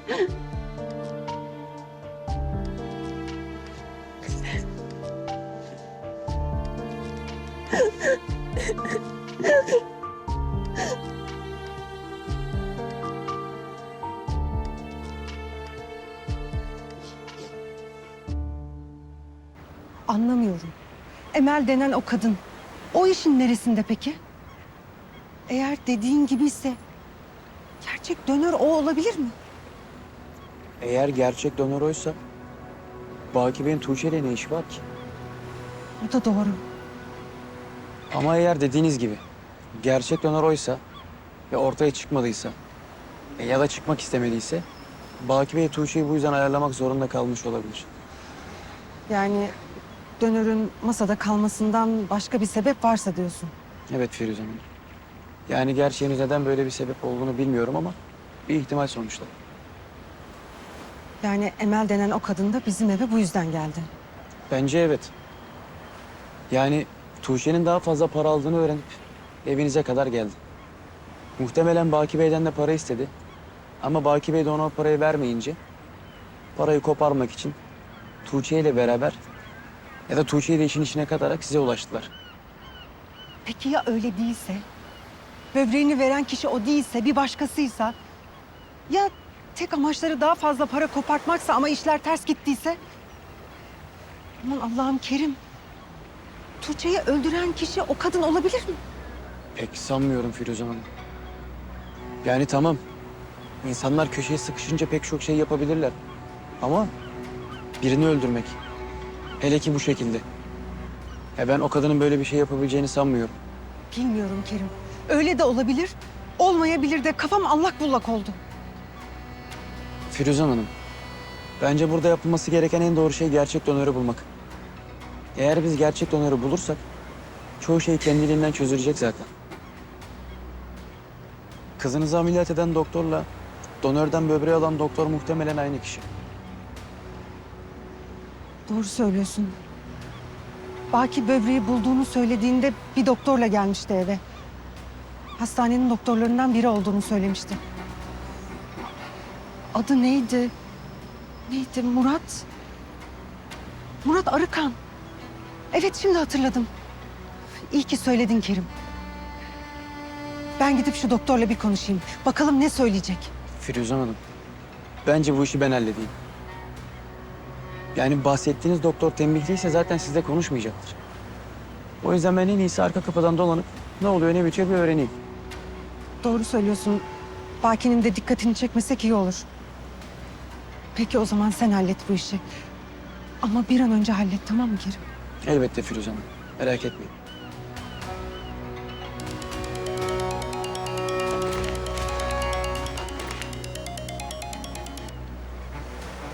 Alo Baki.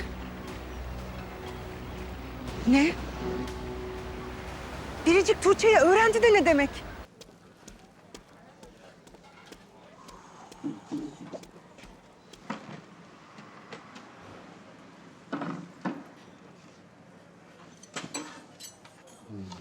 Afiyet olsun. Teşekkür ederim. De iyi pişmiş değil mi? İyi de sen orta pişmiş seversin. Unutmamışsın. O yüzden az pişmiş yaptırdın değil mi? Hayır. Müşteriler özellikle belirtmediği sürece eti biz böyle servis ediyoruz. Size özel bir durum değil yani. Peki müşteriler özellikle belirtmediği sürece içecek olarak ne servis ediyorsunuz?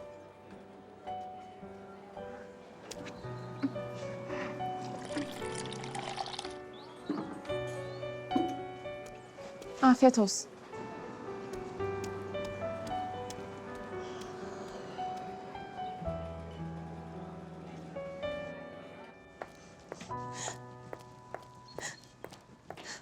Biriciğim.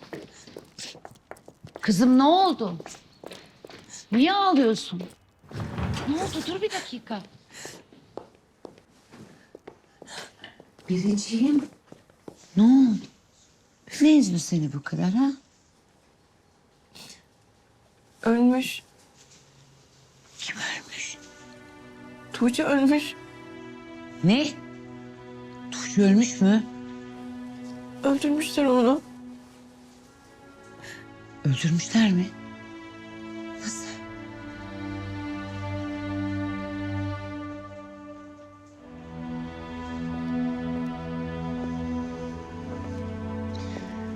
Saniye, bizi yalnız bırakır mısın?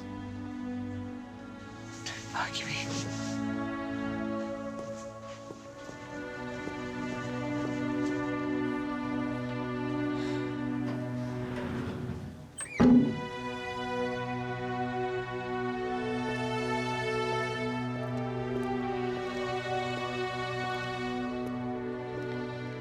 Salih. İyi misin? İyi Zani. Yani her zamanki gibi. Bana pek öyle gelmedi de konuşmak ister misin? Olabilir ama şimdi Baki Bey çıkar falan. Baki Bey yukarıda, Biricik'in odasında. Hemen inmez. Gel bitki çayı yapayım sana. Hem dertleşiriz biraz. İyi madem. Hadi gel.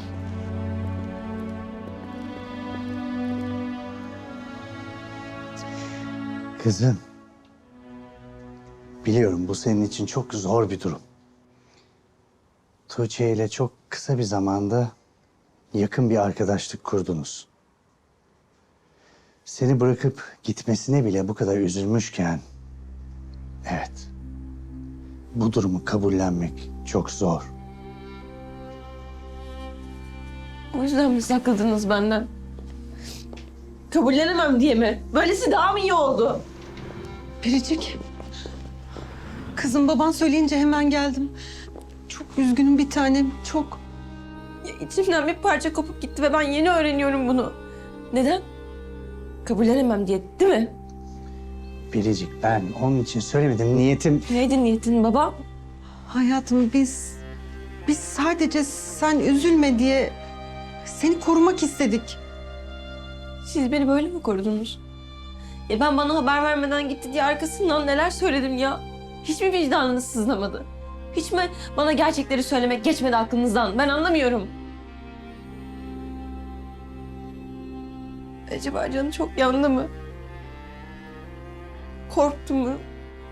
Hiçbir şey bilmiyorum.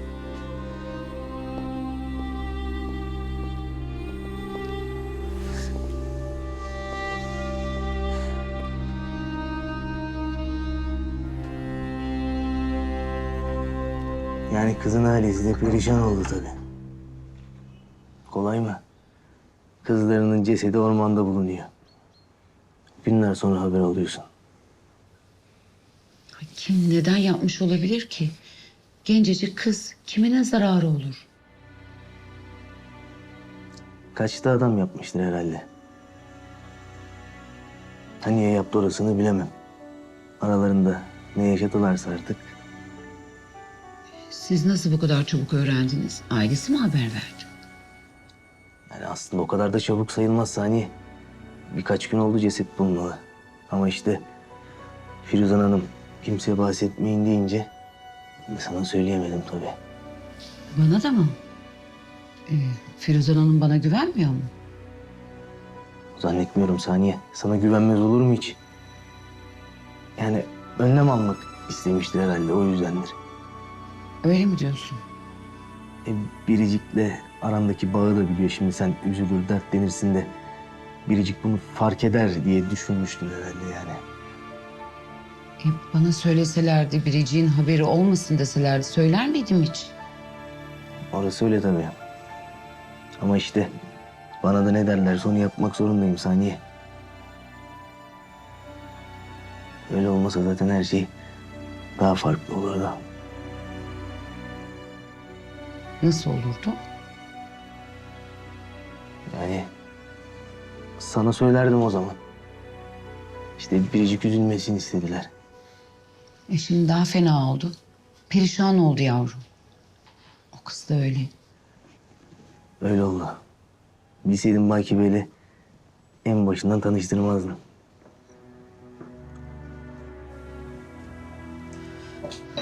Biraz daha kek, kurabiye ister misin? Yok. Sağ ol Saniye. İştahım yok zaten fazla.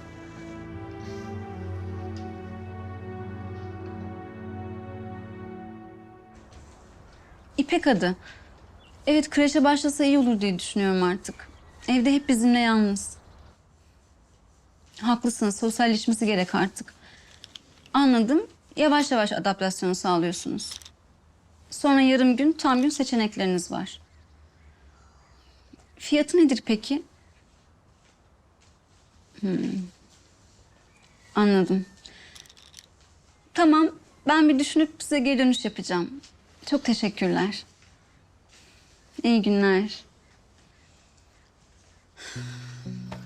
Ah be kızım, ben bu fiyatlara nasıl yollayacağım seni kreşe?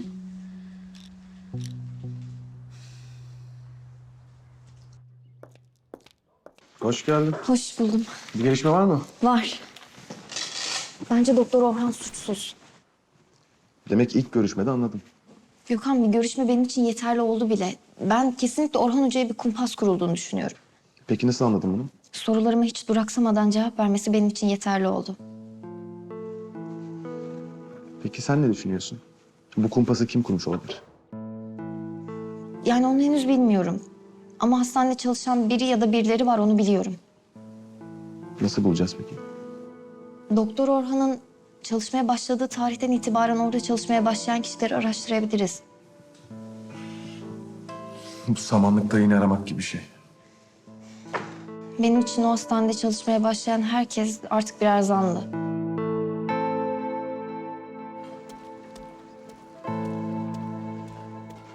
Buyurun hesabınız. İyi de ben hesap istemedim ki.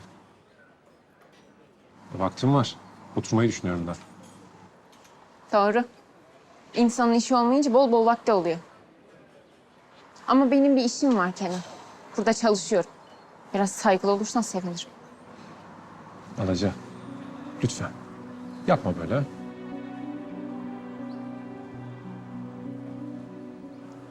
Kararında bir değişiklik oldu mu Kenan?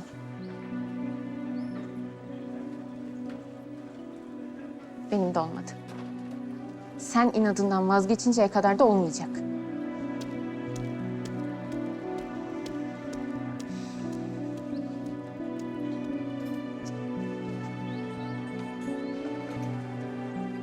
Ne bekliyordum ki sanki? Böyle birdenbire kararını değiştirmesini mi?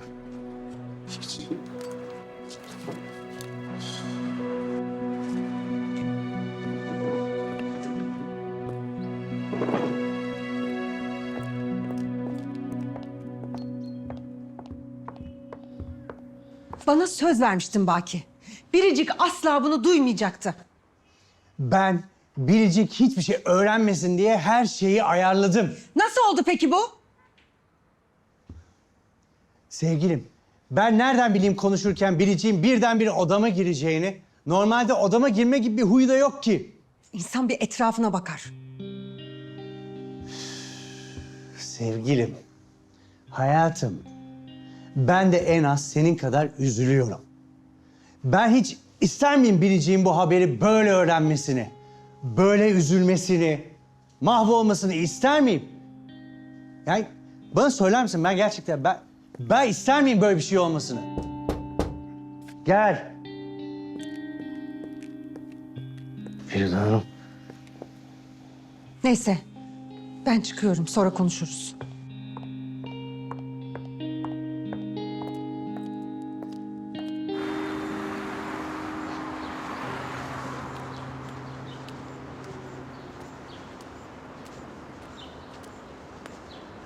Alaca.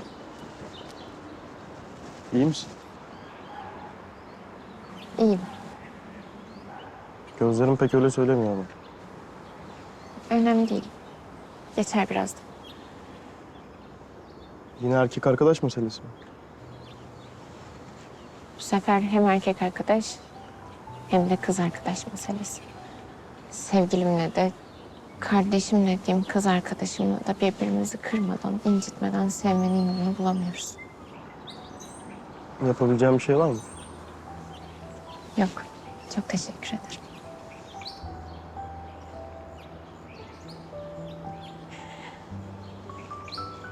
Sulu gözlülüğü bıraksam iyi olur sanırım. Ya da yanında makyaj malzemesi taşıman gerekecek. Hangisini istersen artık. Ağlamasam daha iyi. Yani sonuçta müşteriler kırmızı burun, şiş gözlü bir garson görmek istemez diye düşünüyorum. Anladım. Ağlamak yok, çalışmaya devam. Anlaşıldı.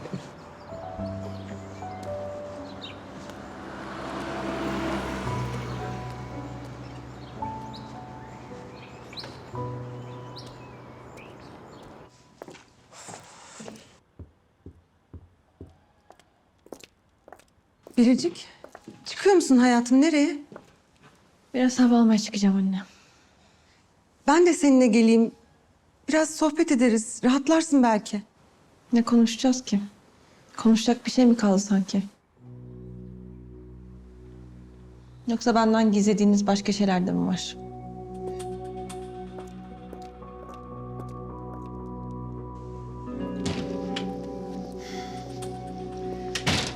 Üzmeyin kendinizi bu kadar Firuze Hanım.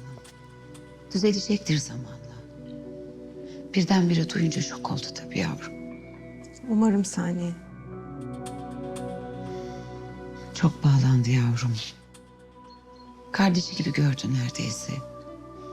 Ama zaman neleri ilaç olmamış ki. Hangi keder geçip gitmemiş zamanla. Bu da geçecek. Sağ ol Saniye. Desteğin çok önemli. Ben biraz çıkıp dinleneyim. Evet efendim.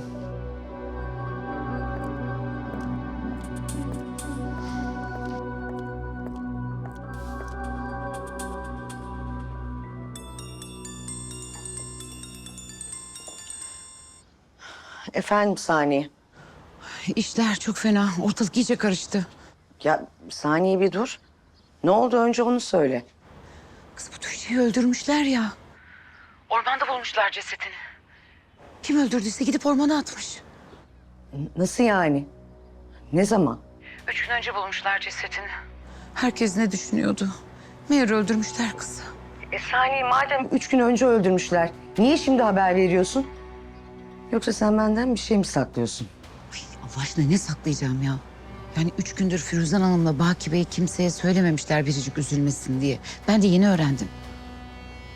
Ay kusura bakma, senin de günahını aldım. Vallahi çok üzüldüm. İnşallah ikinizin görüştüğü çıkmaz ortaya. Ay yok canım, bir şey olmaz, merak etme. Ben kimseye bir şey söylemedim. Kimsenin haberi yok. Konuştuğumuz ortaya çıkarsa yanarsın vallahi. Ben sana diyeyim, Demet deme. Tamam merak etme. Saniye, yan komşu sesleniyor. Sanırım anahtarını falan unuttu herhalde. Ben ona bakayım, tamam mı? Hadi konuşuruz. Allah'ım ben ne yapacağım şimdi? Bittim ben. Baki yine ne işler peşindesin?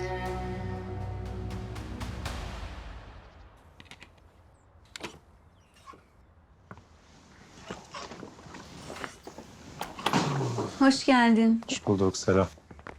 İyi misin? Her şey yolunda mı? Yani. Ya Alacan'ın yanına gittim kulübe. Ne yaptıysam benimle konuşmadı. Ve gerçekten ne yapmam gerektiğini bilmiyorum. Yani hemen pes mi edeceksin yani? Hayır tabii ki. Ama artık nasıl davranacağımı, ne söyleyeceğimi inan hiç bilmiyorum. Çıkmazdayım yani bildiğin.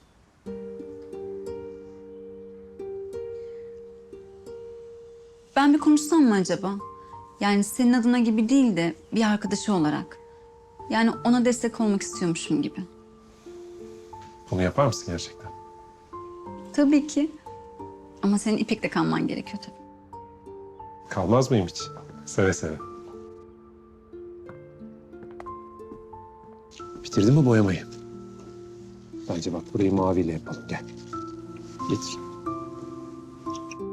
Burayı boya.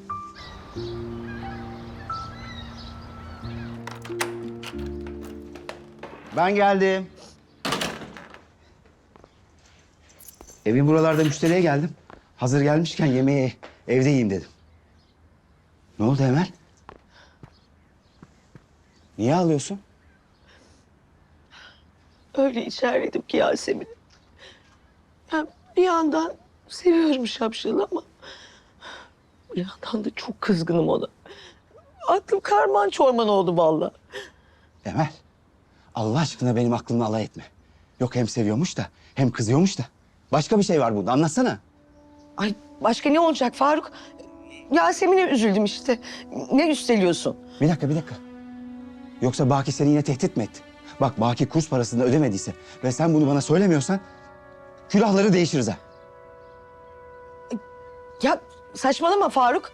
Baki de nereden çıktı? Yok öyle bir şey. Emel, bak başka bir şey varsa ve sen bunu bana söylemiyorsan vallahi bozuşuruz. Ay bir şey yok dedim Faruk. Yok. Hadi öyle olsun bakalım. Nasıl olsa anlatırsın. Ömrün sonuna kadar inkar edecek değilsin ya. Nereye gidiyorsun? Yemek yemedin. İştah mı kaldı Emel? İştah mı kaldı? Ben ne yapacağım? Allah'ım ben ne yapacağım?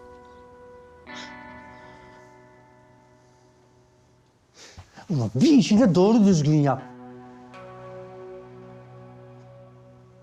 İnsan bir etrafına bakar. Biricik buralarda mı diye. Ama yok. Her şeyi ben düşüneceğim değil mi? Her şeyi benim yapmam lazım. Hiçbir şey siz düşünmeyin. Yani Baki Bey ben gelirken yoktu ama Ha sen gelirken yoktu, sonra birdenbire ortaya mı çıktı? Öyle mi? Ulan burada oyun oynamıyoruz. Anladın mı? Biliyorum Baki Bey. Yani ben de elimden geldiğince dikkat ediyorum zaten. Elinden geldiğinin fazlasını yapacaksın. Her şeyi ben düşünmeyeceğim.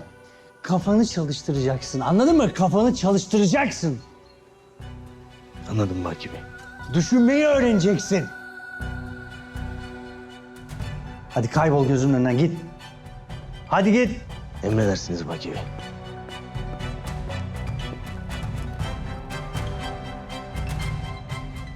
Salak.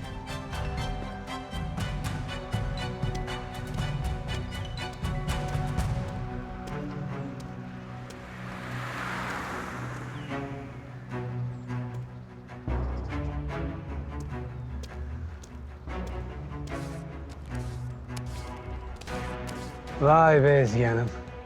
Bak, yine karşılaştık. Umarım beni özlemişsindir. Çünkü ben seni çok özledim.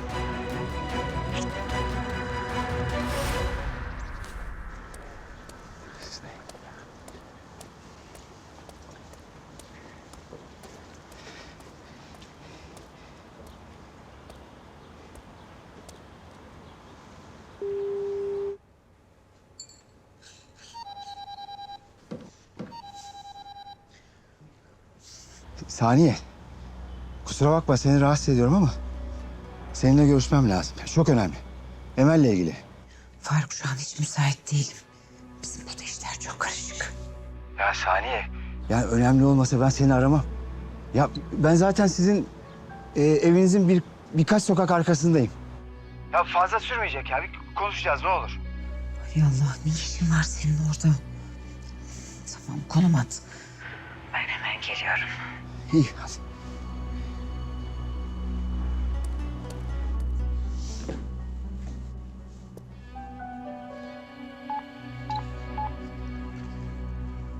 Alo Nurten, hala çamaşır odasında mısın? Evet abla. Hemen yukarıya gel. Kasap aradı. Sipariş verdiğim etler gelmiş. Benim hemen gidip bir kontrol etmem lazım. Ben giderim abla. Sen niye gidiyorsun ki? Firuzan Hanım'ın et konusundaki hassasiyetini biliyorsun. Ben bir koşu gidip gelirim. Sen hemen yukarıya gel de burası aksamasın. Tamam abla. Biz sana hesap vermediğim kalmıştı zaten.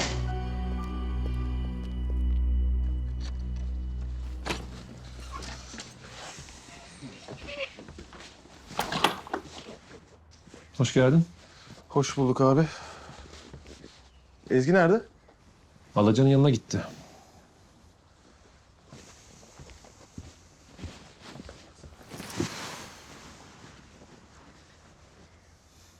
Dökül bakalım avukat bey. Var sende bir sıkıntı. Abim sen Alacan'ın kulüpte çalışmasına daha ne kadar müsaade edeceksin? Oğlum gidip ne diyeceğim ona?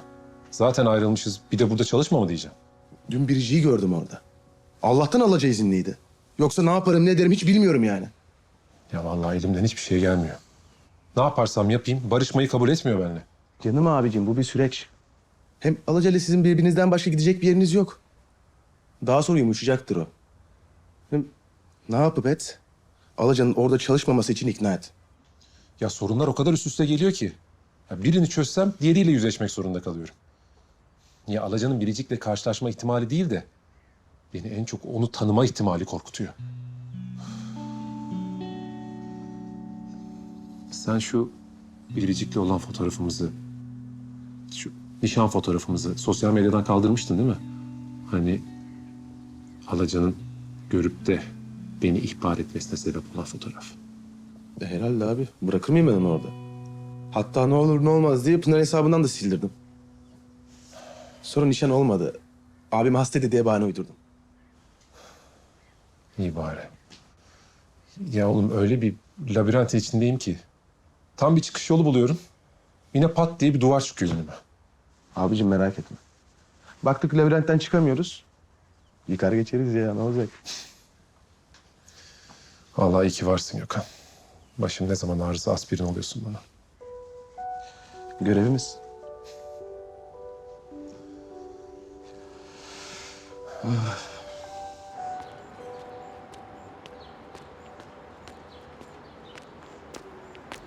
Ezgi sen? Kenan'dan aldım adresi. Bir göreyim dedim seni. Alacağım.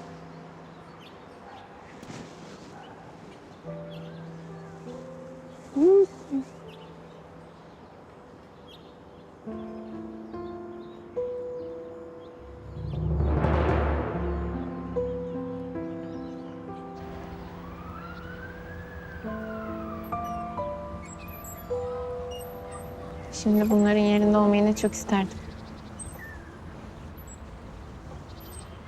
Çocukluk ne güzel şey.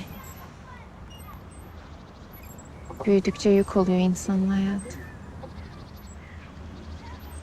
Ne oldu Alacığım? Niye bu kadar umutsuz konuşuyorsun? Yasemin bana çok kızdı ve gitti. Kolay kolay da affetmez beni. Hangi sorunla nasıl başa çıkacağımı bilmiyorum Ezgi. Kenan'la konuştunuz mu? Hayır. Kulüpte ne konuşabilirim ki Kenan'la? Zaten o kendi davasının peşinde. Kenan'ın senden daha önemli bir davası yok Alacığım. Senden daha fazla bir şey düşündüğünü sanmıyorum. Ben artık öyle olduğunu düşünmüyorum Ezgi. Eğer öyle olsaydı şu an yanımda olurdu. Oysa sadece ailem var yanımda. Onlar da olmasa ne yapardım hiç bilmiyorum. Hele babam. Bir görsem. Üzülmeyeyim diye nasıl çırpınıyor. Benim de babamla ilişkim böyleydi biliyor musun?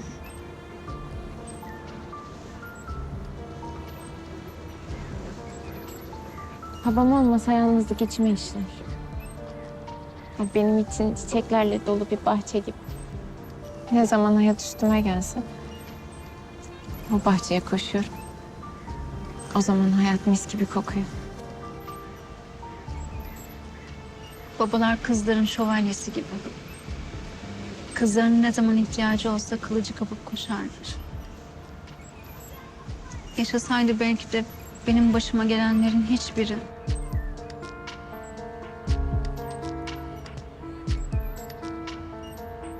Seni de buraya kadar yordum Saniye. Hayır, ne yapacağımı şaşırdım. Ya sürekli huzursuz, sürekli en ufak şeylerden kavga çıkarıyor. Ne oldu bu kadını anlamıyorum. Ya ne olur Baki ile ilgili bir şey varsa söyle.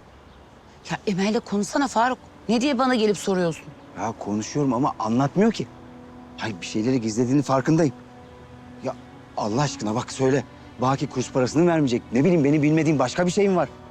Ya Allah aşkına Faruk git Emel'le konuş. Yani Emel sana anlatmıyorsa ben sana nasıl anlatayım?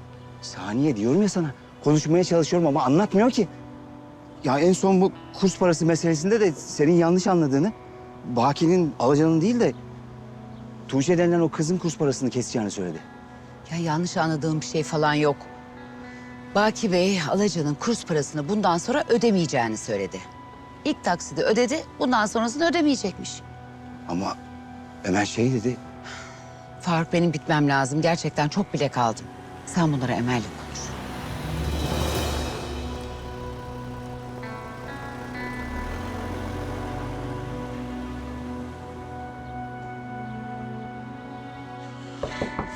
Hah, Ezgi gelmiştir.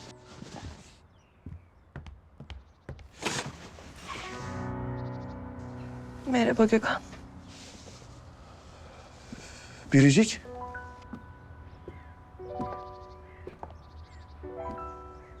Haber vermeden geldiğim için özür dilerim ama gidecek kimsem yoktu.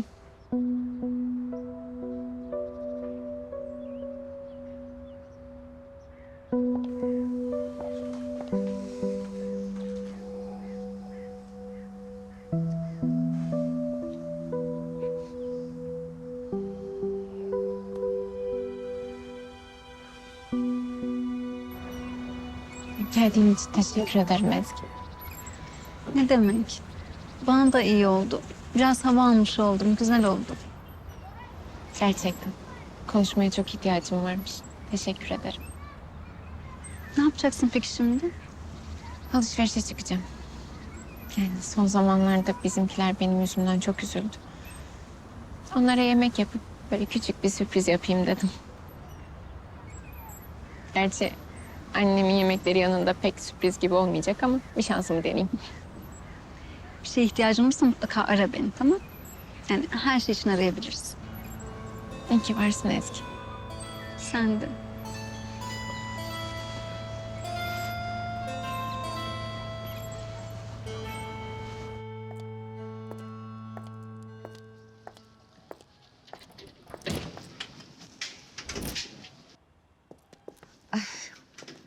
Nurten et almaya gittiğini söylemişti.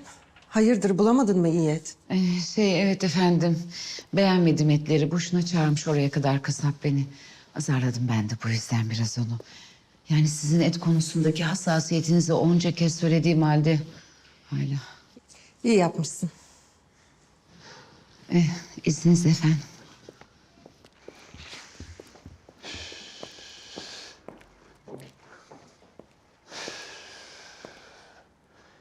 Biricik'i arıyorum açmıyor. Nerede olduğunu biliyor musun? Kız en yakın arkadaşını kaybetti Baki. Yalnız kalmaya ihtiyacı var. Bırak da yasını yaşasın. Ben de kızımı merak ediyorum. Onun için endişeleniyorum. Biraz daha dikkatli olsaydın şu anda endişelenmek durumunda kalmazdın Baki.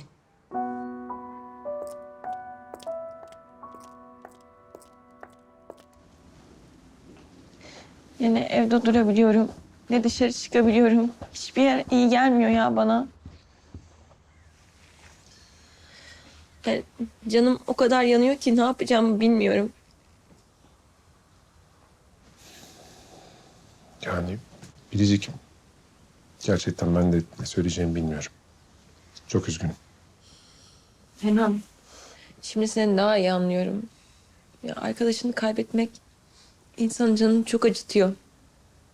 O zamandan beri seni düşünüyorum.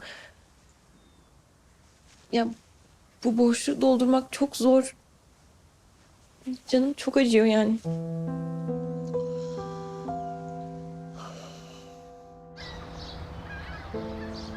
Ömer, artık yalanlarından bıktım ya. Oturup bana güzel güzel her şeyi anlatacaksın. Ay ne diyorsun sen Faruk? Delirdin mi? Ne bu hal? Ömer, Baki kurs parasını ödememiş ve sen bunu bana söylemedin. Saniye yanlış anlamış dedin. Bana yalan söyledin ya. Sen nasıl öğrendin bunu? Ömer, konu bu değil. Konu bu değil. Senin bana yalan söylemiş olman. Arkamdan iş çevirmiş olman. Hem çok merak ediyorsan Saniye'den öğrendim ben.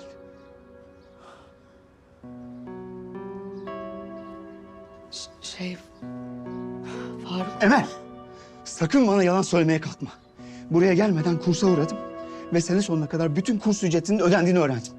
Nereden buldun parayı ya? Nereden buldun parayı? Firuzan'dan aldım. Ne? Ne dedin sen? Baki'nin karısından gidip para mı istedin? Evet. Ne dedin peki? Ne dedin de istedin ya? Tuğçe ile bir işbirliği yapıp bir oyun oynadık. Tuğçe mi? Sen Tuğçe'yi tanıyor musun? Nereden tanıyorsun Tuğçe'yi ya? Gidip ben buldum o kızı.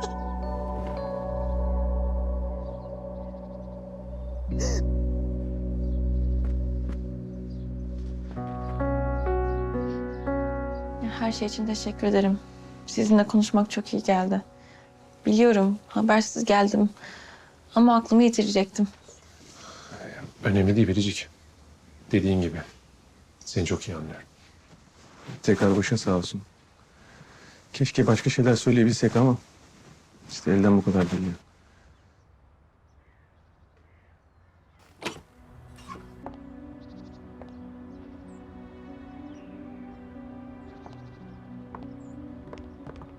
Biricik. Hoş geldin. Nasılsın? İyi değilim maalesef. Arkadaşımı kaybettim. Koşarak Gökhan'la Kenan'ın yanına geldim. Onlar bu acıyı en iyi bilenler. Çok üzüldüm Biricik. Başın sağ olsun. Teşekkür ederim. Ben artık gideyim. Siz olmasaydınız ne yapardım bilmiyorum. Teşekkür ederim tekrardan. Ne demek? Keşke elimizden bir şeyler gelse.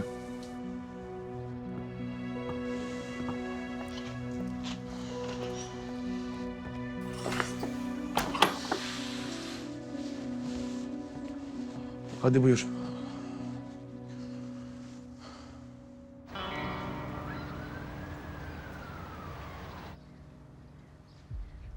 Yani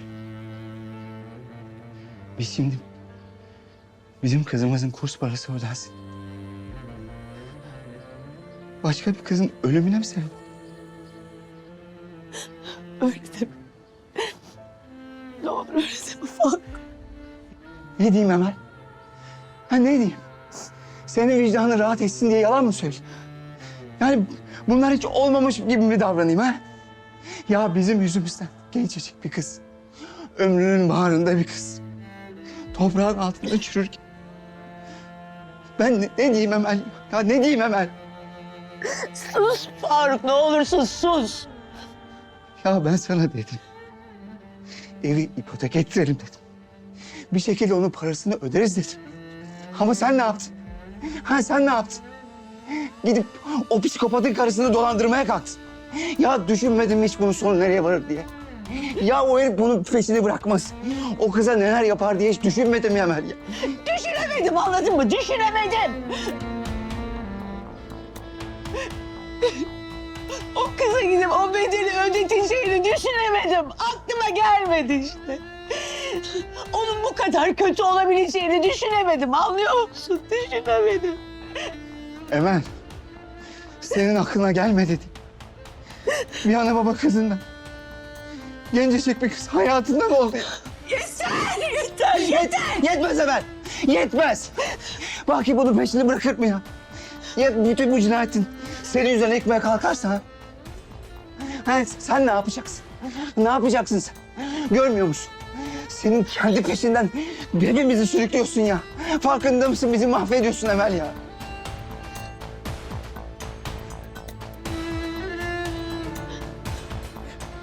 Kız nerede Emel? He? Nerede? Ev orada duruyor. Kız nerede Emel? Anasının karşısına geçip gözlerinin içine bakamam. Kız nerede diye söyleyebilirsin Emel ya.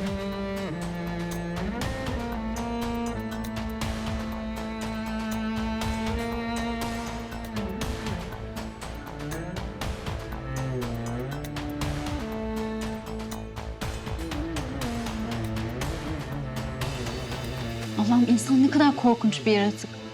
Ya bazen kendi kendime soruyorum, insan kötülüğün bir sınırı var mı diye. Sonra öyle şeyler duyuyorum ki yok diyorum. Ya insan kötülüğün sınırı yok. Her gün adliyede ne hikayeler duyuyorum.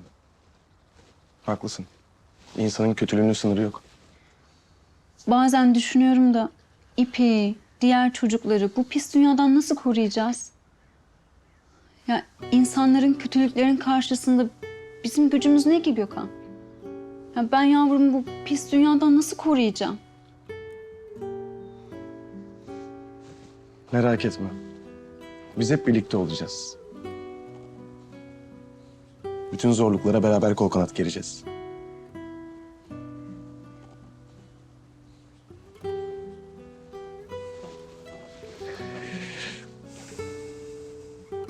Kimsenin sizin canınızı yakmasına izin vermeyeceğim.